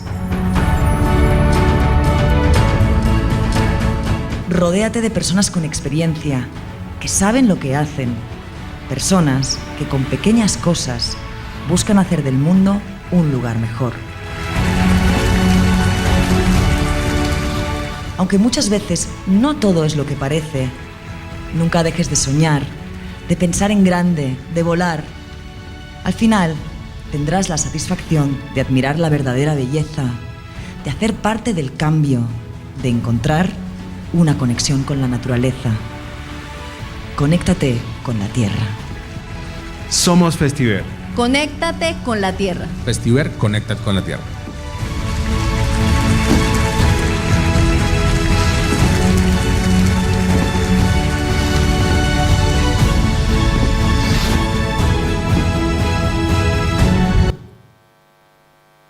Okay. Ahora, Seth, please. Sorry? Daniel? I'm here. Okay, I will put a movie and talk a little bit with, to save the time. Okay, very thank you, obrigada to Mario for idea. So you can put it along and a little bit sound of the movie. So our festival is 11 years old, and we are unique because we are using bicycles to going from the city to city and screening short and a long duration movie. You can see now we are choosing our film festival members because we got international members of festival, and they need to make some initiation to become. So this is Maria from Spain, from Sevilla. So this is kind of initiation to become the member of our team. She flying 2 kilometers long zip line. It's 30-meter high, and her speed is now more than 100 kilometers per hour. Also, this is the mood of our festival. Lots of our people, lots of our members got mood like Maria got now. Also, this is the part of Croatia what we are screening then this year, and it's near Plitvice Lakes National Park in Croatia, Lika area. So, except Maria, this year we had some members. They are here too. Miriam, a long time ago it was. Peter was also today this year, and a few years ago it was Anastasia, Vladan, Ivana. So now I will very fast put some presentation on the PowerPoint.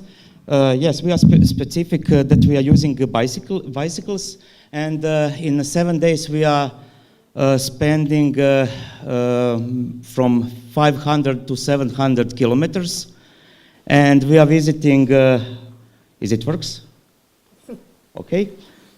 So as I said, yeah, we are using bicycles. Come on. Okay, no problem. This is pictures. It was a big flood, and we are traveling from source of River Una and to Bosnia and Croatia. So we are screening to school, outdoor. Also, we are screened a few years ago in a cave, 65 meters underground. So this is the left side. We are visiting a place where is Nikola Tesla born. Also, we are visiting on the mountain in the Agregat.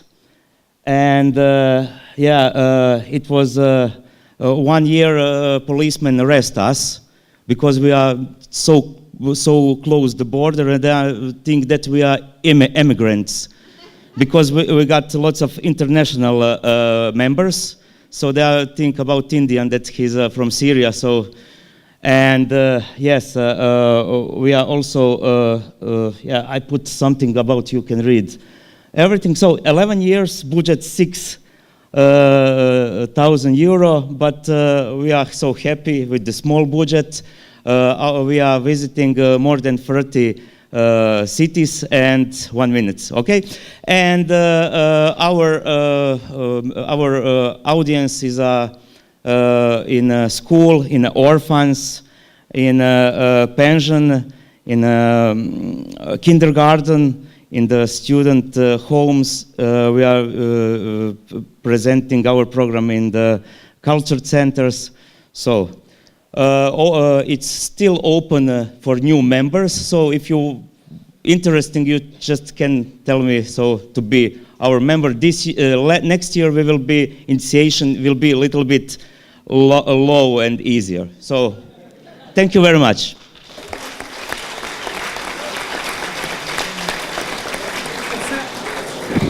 Now Florencia, please, from Argentina. Bom dia a todos, todas. Obrigada, Mário, Ceia. Muito emocionada, feliz de encontrar todas as pessoas da GFN. Agora in English. I'm Florencia Santuccio from Argentina, Finca. I'm also part of the board of administration with Elio, Peter, Mario, Gaetano. And Finca was born in 2010. I wanted to show a short, but to save time, I avoided. Finca was born in 2010 as an extension of the oldest international human rights film festival that was the first in South America 20 years ago. And by the no-profit organization, Instituto Multimedia de Rumalc, faced with the need to give visibility to the major regional and global environmental conflicts from a human rights point of view, it was decided to expand the environmental section from the FIC and turn it into an independent biennial festival with the purpose of bringing new audience and linking environmental movements with human rights organization and activism. Of great trajectory and recognition in Argentina to unify strategies and identify common problems. In a short time, Finca became a point of reference for the socio-environmental debate, favoring the encounter between activists, native people, victims of the model, specialists, academics, scientists, filmmakers, and communicators. We were able to dialogue realities that were not known, such as the human rights lawyers with the environmental ones, who initiated crimes against humanity's trials against multinationals that mar the local population with pesticides and highly toxic chemicals. We strengthened ties with food sovereignty organization throughout the country, and we took sample of festival to our sister countries, Paraguay and Costa Rica, promoting critical reflections and debate that motivate care for the environmental and health through a change in daily habits and public policies. Today, Finca reaches 12,000 audience in Buenos Aires city and surrounding during the festival week that takes place around Environmental Day, 5 of June, and another 7,000 spectators during traveling screenings, all year-round. We have a part-time team of 7 people and another 20 in the months prior to the festival, and around 100 volunteers each year. One of the most important sections of Finca is the School 1, which brings together more than 3,000 students and where production made by young people are presented interspersed with others of the general programming. Throughout the year, functions are organized for schools in different localities of the country, promoting the formation of active spectators among the students who usually assume a passive role in the entertainment cinema. We made workshops on cinema and human rights and environmental issues with young people, and we screen these shorts during our festival school section. Every year we select a special focus, and this year, the 2018, the 4th edition of Finca, under the slogan, "Let's Shake the Waters," was proposed to make visible the greatest violation of the right to water by challenging the environmental movement involved, as well as the victims and specialists, with a strong purpose of contributing to the creation of spaces for collective construction that constitute a sustainable alternative to hegemonic economic models. Nearly 70 movies from 25 different countries were exhibited with a variety of formats and genre. The official competition is divided into 3 categories: international feature film competition, international short and medium film competition, Latin America documentary competition. the thematic section where we are water, human rights, climate justice, energy horizon, Mother Earth, ecoscience, and food sovereignty. We also have many Q&A with directors, specialists, or activists, special activities, also sustainable markets, and photography, street performance, etc. We also had screenings for blind and deaf people. On the other hand, this year we also organized with Movies That Matter festival from Holland, that is part of our human rights film networks. The first Cinema Without Borders Latin America, with 15 participants from different countries from South America, to share with them our handbook that also our colleague from One World talked about, on how to make human rights film festival. Yes. Well, you have everything in our, there are many catalogs outside, so you can take it. And it's really important to build up our kind of networks, to share ideas, expertise, and also to share the denunciation that we had in many territories, as Argentina, Brazil, and a lot of parts of the world, we are here together. So many thanks, and go on. Thank you. So, our last 5, thank you for this group.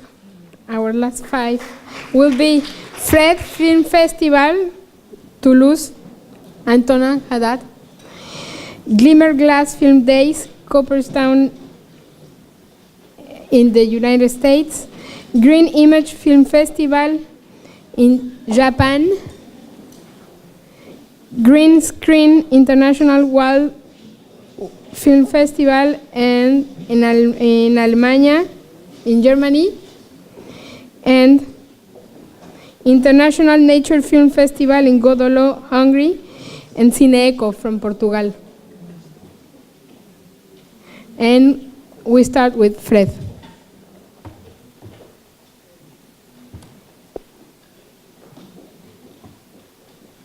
Hello everyone, it's a pleasure to be here. First, thank you so much to Mario Branquinho. You organized this fantastic meeting. Thank you so much. And thank you for all of us to be here today. So it's fantastic. Okay, so I will present shortly our initiative in the film festival. The FRED Film Festival is Film Research and Sustainable Development in Toulouse and all the Occitanie region. We can pass to other. So, the Occitanie region, where is it? You have a little map this morning, but you have the map here also. With France in the southwest, we have a new region of 2 regions. Now it is one big region, so our target is to screen film in Toulouse, Montpellier, in all the big city, but also in the little city of my region, Occitania. Here you can see the cartel of the last festival, because we have kind of specific topics. We choose the topics every year. This year was fooding, last year was sea and ocean, before it was Objective Earth cooperation, international cooperation, before it was energy, because as we are linked with research, we try always to make like some panel of scientists panel, so as we choose a theme, it's better to organize it and to focus in one theme, because sustainable development is a huge theme. We are screening in cinema. It's very important for us to screen in cinema, in several cinema. You can see several there, in Toulouse, in Montpellier, in Cahors, and in Nîmes, in there. Also, the next one, please. So what it is very important for us is the artistical approach of sustainable development. We think that it's a way to approach people differently than to say, okay, you must eat well, you must do that. No, you must feel what you have to do. And so we organize screening of film, but also exposition of arts, music show, also live painting during the exhibition of the film. For us, it's very important. As I said before, for us, we organize also professional meeting and scientist meeting. Also because we think that this ecology is not easy. It must be explained by experts and by a professor of university. So we try always to maintain a debate after the movies, but also to organize panel of scientists. So the prizes, you have the big prizes of the Fred, the 1 award prize, the public awards, and the high school awards. An international film, you can say, some of the friends of the Green Film Network came to Toulouse 2 years ago, and here you have one of the team of the film, very good film, Sobre a Pata do Boi, a Brazilian film. He won in one of the sections, and all the team came to Brazil. So we are trying to invite all the directors. It's not possible to invite all, but sometimes we try to invite the middle. Next year's, our theme will be biodiversity, with the name will be Biodiversity, My Love. And our target is to make 55 projections in 23 cinema in 15 towns. And we have a special cooperation with the festival in Romania. So we are very happy to do that, because it's Green Film Networks that it's to join all of us, but also to make projects with the other festival at the same time. So we will go to Romania during all the festival with director, with the exposition of arts, and also they will come to Toulouse during 1 week, so we will make an exchange. And for us, it's very, very important to enforce the Green Film Network with operation of cooperation like that.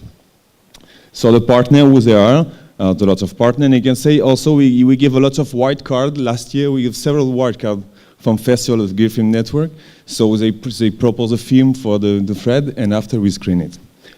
Okay, just to finish, I want to read something.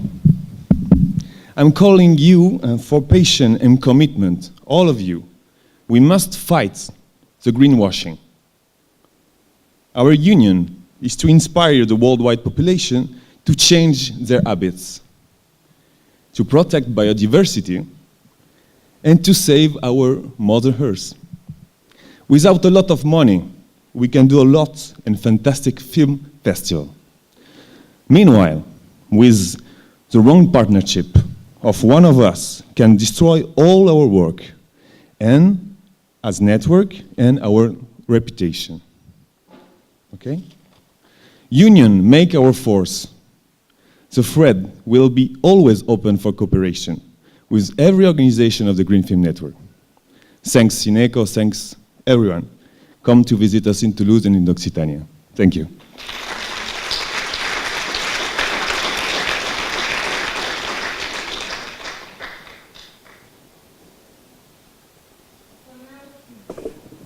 Please, Ellen Pope from Glimmer Glass Film Days in New York.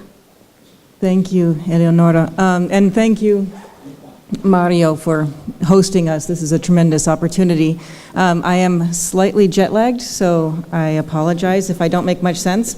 But Glimmer Glass Film Days is actually about 30% of what my organization does. I'm the executive director of Otsego 2000, which is a very small environmental and historic preservation advocacy organization in Cooperstown, New York, which, because we're not anywhere near New York City, this is my visuals, I'm going old school. Cooperstown is right in the middle of the state. I like to say we're the heart of New York. New York City is way over here. It's about 300 kilometers away. So we are very rural. We were the Wild West of the US during the 18th and 19th centuries. And so we are about 300 or 400 years old in communities. My family's been there for about 200 years. And it is a beautiful, pristine part of our country. It is the headwaters of the Susquehanna River, the longest river in the US, I think it's the longest, that empties out into the Chesapeake Bay. So while our lake is only 9 miles long and a mile wide, there's our website.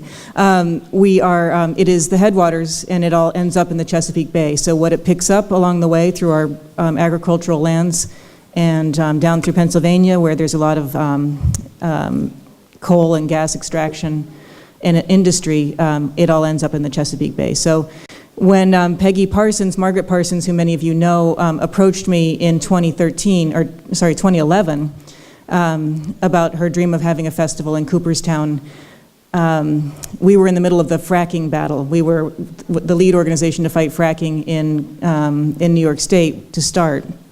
And so we were fighting it with grassroots meetings and flyers and mailings and legal wrangling. But it was too great an opportunity to pass up. Otsego 2000 has always defined the environment very broadly, so it's not just the natural environment and the natural resources, but it's also our built environment, because our area really has changed very little from the early 19th century when it was first settled. So the buildings, the farms, all of that are still there and are worthy of protection. So we have about 36,000 acres now in historic districts. We also So we are the first responder on environmental challenges and industrial challenges to the region. We do that with legal actions and grassroots organizing. But then we also try to build up the region, because it is a small, struggling county. It's poor by New York State standards, and so because it's dairy farms, and there's not a lot of economic opportunity. So we started the Cooperstown Farmers Market in 1991, and that's now a year-round farmers market, and that was a way to preserve farmland and increase buying locally. We also started the film festival in that same vein. What can we do that will bring something that will add to the cultural diversity of the region, that will raise awareness of the issues that are affecting our world, and so that and give another reason for people to move there, to live there, to visit there besides baseball. That's the only time I'm going to mention that word. It's a big industry. So I want to say just a quick, so we're a very small festival. We don't have a cinema building in town, so we have to do the screenings in auditoriums around the village. Our village is a mile wide, so it's not very big.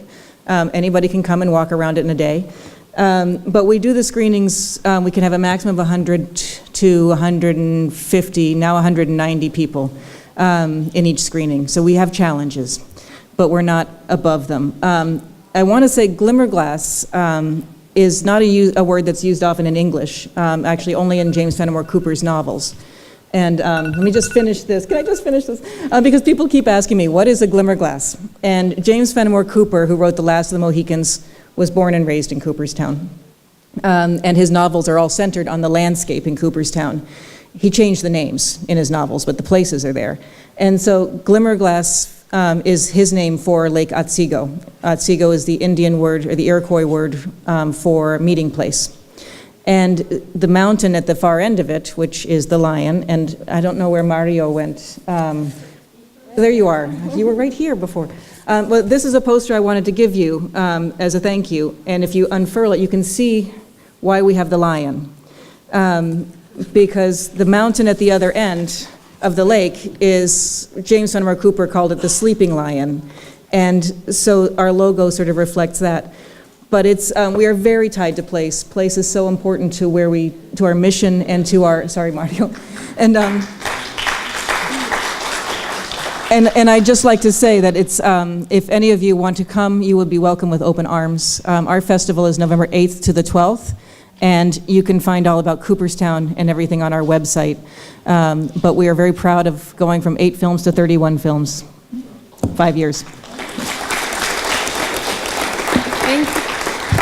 Thank you, Ellen. So now from the Green Image Film Festival, Ruriko from Tokyo, Japan.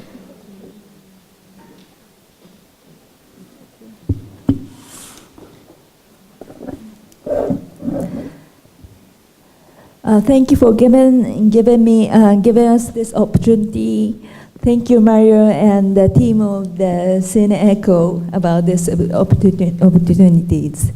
I'm Ruriko from Green Image Film Festival in Tokyo. Green Image Film Festival is the most historical environmental film festival in Asia since 1992. Okay, it's okay. Our name was Earth Vision at the beginning. 6 years ago, we reformed the organization and changed our name to Green Image Film Festival. So now we have 27 years history in Tokyo, Japan.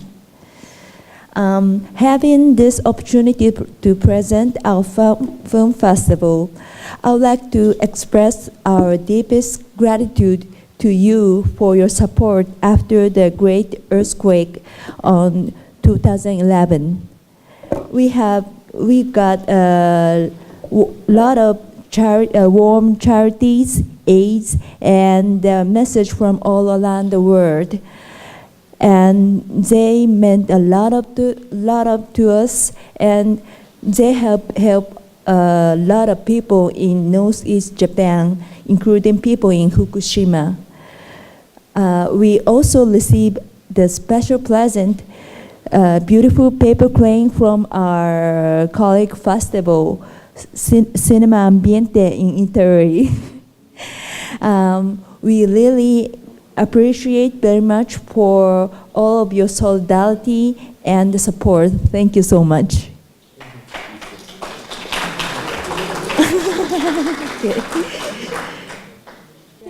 Okay. Don't worry. And next. Okay.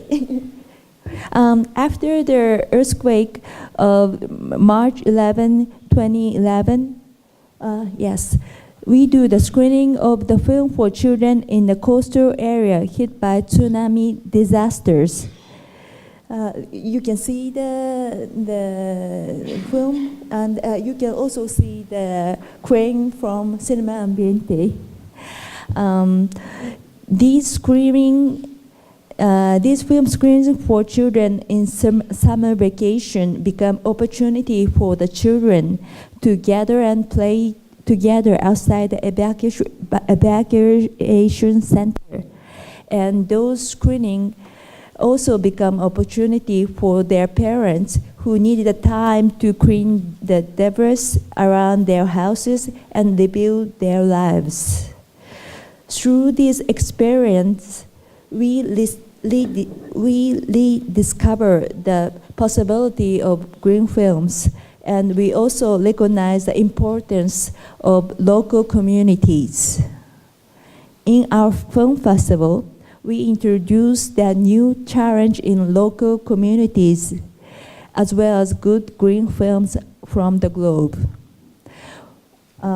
We are really looking forward to seeing you at our Green Film Festival in the near future. Thank you very much. Okay, yes. As a Japanese, just in time. Okay, so now another one very good with the timing from Germany, Green Screen International Wildlife and Film Festival.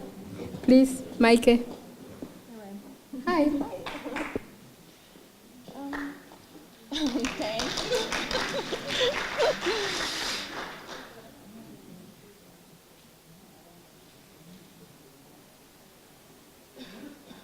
Okay, he's ahead of me. Okay, well, let's start with some numbers. I was gonna say first, thank you, of course. You know, everybody has said so many wonderful things. I can only say I'm so inspired already, and I'm so excited to continue this work, and it's so great to be here, and thank you all so much. The Green Screen International Nature Film Festival is located in the very north of Germany, near the Danish border. It's a small town. We don't have a movie theater, but we do actually accomplish to show our films to 20,000 people during those 5 days of the festival. So I think I'm pretty proud of that. You can see we have 3,000 school kids that come to the screenings during the festival. And we also go on tour with the school program in March then, on a different week. The festival is every year in September, so yeah, mark it in the calendar. We have lots of delegates. We're not just an audience festival, but we also want to be a professional platform. And I think I show you a film, because we are a film festival. I show you a little film. That's number 2, Igor. So you get an impression where we are, what we're doing. Some sound would be great. Yeah, thanks. Die Idee von Greenscreen ist, die besten Naturfilme des gesamten zurückliegenden Jahres auszuzeichnen. Naturfilme sind wichtig, um Menschen begreiflich zu machen, dass wir ein Teil von der Natur sind, dass wir die Natur brauchen und genauso die Tiere unseren Schutz auch brauchen. Für uns ist das Festival eine super Erfahrung, weil wir hier richtig in Kontakt treten können mit anderen Filmemachern, die in ähnlichen Bereichen arbeiten. Man kommt in dieser kleinen Stadt an und merkt sofort die Präsenz vom Greenscreen Festival. Wirklich jeder ist hier involviert. Ich finde einfach auch großartig, wie einfach die ganze Stadt das Festival erlebt und mitfeiert. Riesengroßartiges Publikum, was echt Spaß macht, wo man seinen Film zeigt und wirklich mit einem tollen Gefühl wieder nach Hause fährt.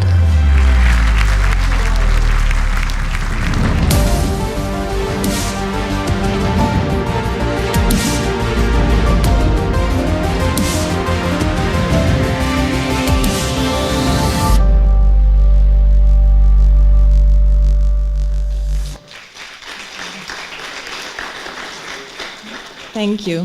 Well, then you can go to the last one, I guess, while I finish up real quick.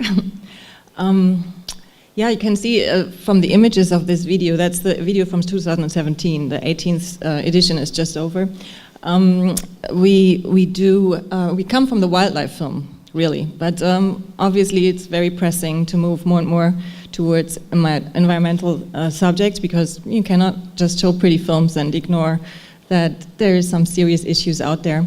So yeah, at the core of the festival there's a competition. We have 16 categories. There's environmental categories as well as scientific ones, as well as, you know, best camera and things like that. Yeah, well, I think there's not much time left, so I will just invite you all to come over. We have a lot of space. People open their homes to visitors, and I'd be happy to have you all up there, and I'm looking forward to talking to you tomorrow about how to exchange more ideas. Thank you.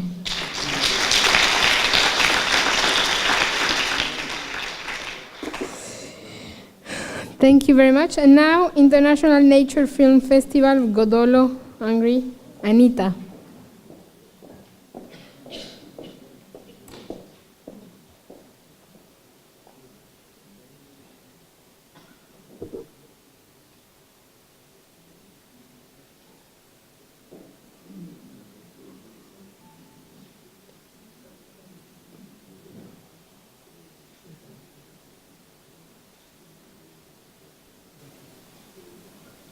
Okay, hello to everyone. My name is Anita Danyi. I'm coming from Hungary, and it's a great pleasure for me for representing International Nature Film Festival of Gödöllő.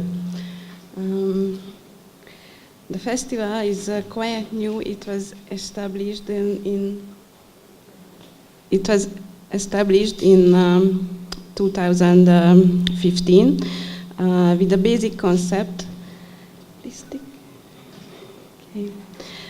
To having not only a film festival, but creating and organizing an outstanding event which is focusing on nature and the nature environmental protection based on the messages of films surrounded by performance of other arts and green programs.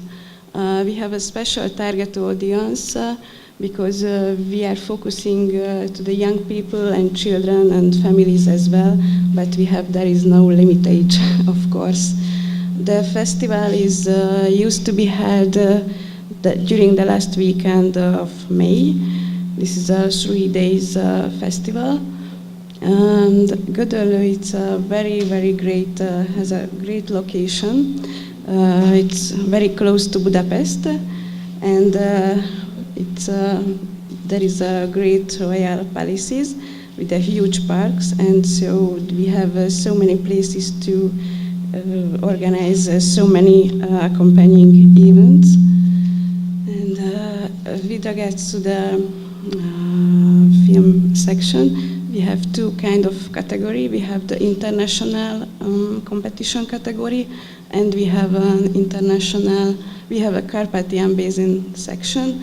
You can see on the screen the subcategories. Yes, and this year we have had more than 40,000 visitors during the 3 days, and we are also trying to involve so many artists and involving to taking part to draw the audience's attention to nowadays natural and environmental values problem. Actually, we have more than 1 million followers on our different platforms. And we have also any kind of other accompanying event. This is Jam for Nature. This is a kind of music talent competition for young musicians. And the other one, this is the Trash Art Sculpture Exhibition. With more than 40 statues were exhibited this year. And also we are organizing conferences for filmmakers, inviting directors and students as well. So I think that's all. And maybe we can just keep it.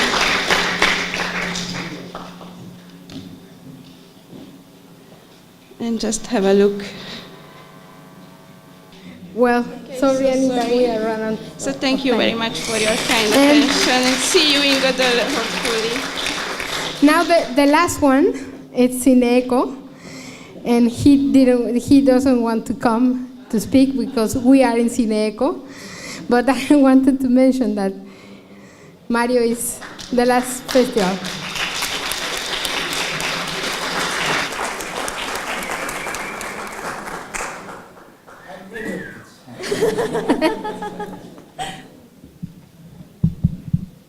É 1 minuto que é para irmos comer porque é muito tarde. Agradecemos a vossa boa vontade por estar aqui também este tempo todo, mas julgo que foi enriquecedor ouvir 35, 36 diretores de festivais de cinema, foi muito bom. O que tivemos a mais a falar, vamos ter a menos no almoço, mas também almoçaremos na mesma. Para regressar aqui cerca das 3 da tarde, é só sairmos, subir as escadas e vamos almoçar aqui nos jardins do CIS, que é uma quinta magnífica, muito verde e que é também convidativa. É um almoço que é servido pela Escola Superior de Turismo e Hotelaria de Ceia, que é também um contributo que a escola dá para o festival há vários anos. Sobre o CINEECO, em 30 segundos, para dizer que foi uma ideia de 1994, um festival de vídeo amador, depois já sobre a temática ambiental. Correu muito bem. No ano seguinte propus à Câmara Municipal de Ceia que se fizesse um festival internacional de cinema ambiental. Convidei um outro amigo que era funcionário do Parque Natural da Serra da Estrela, que também falou com o seu diretor, e então, na altura, quer o Parque Natural, quer a Câmara Municipal, quer depois o IPAMB, um outro instituto do ambiente em Lisboa, abraçaram a iniciativa e, portanto, fizemos em 1995, pela primeira vez, o primeiro festival. Convidámos um diretor artístico, o Lauro António, na altura, que depois, durante vários anos, conduziu o festival. Eu mantive-me sempre na produção, no apoio, até 2012. 2012 assumi a liderança da direção, convidei também para trabalhar comigo o Zé Vieira Mendes e desde esse ano até hoje temos trabalhado muito, sobretudo na área da programação, e depois todo um conjunto de atividades que temos produzido, realizado, mas sem a vontade política da Câmara Municipal de Ceia, sem essa determinação, nunca seria possível. E um festival desta natureza é também um instrumento disso mesmo, de desenvolvimento regional. Ceia é uma cidade pequena, mas com contributos culturais como o CINEECO e outros eventos que o município tem, ajudamos a construir também o desenvolvimento desta região. E, portanto, foi também esse o intuito que nós tivemos e procuramos fazer de modo a chegar até aqui ao longo destas 2 décadas. E, portanto, como faltam 30 segundos, terminei. Muito obrigado. Vamos almoçar. No, but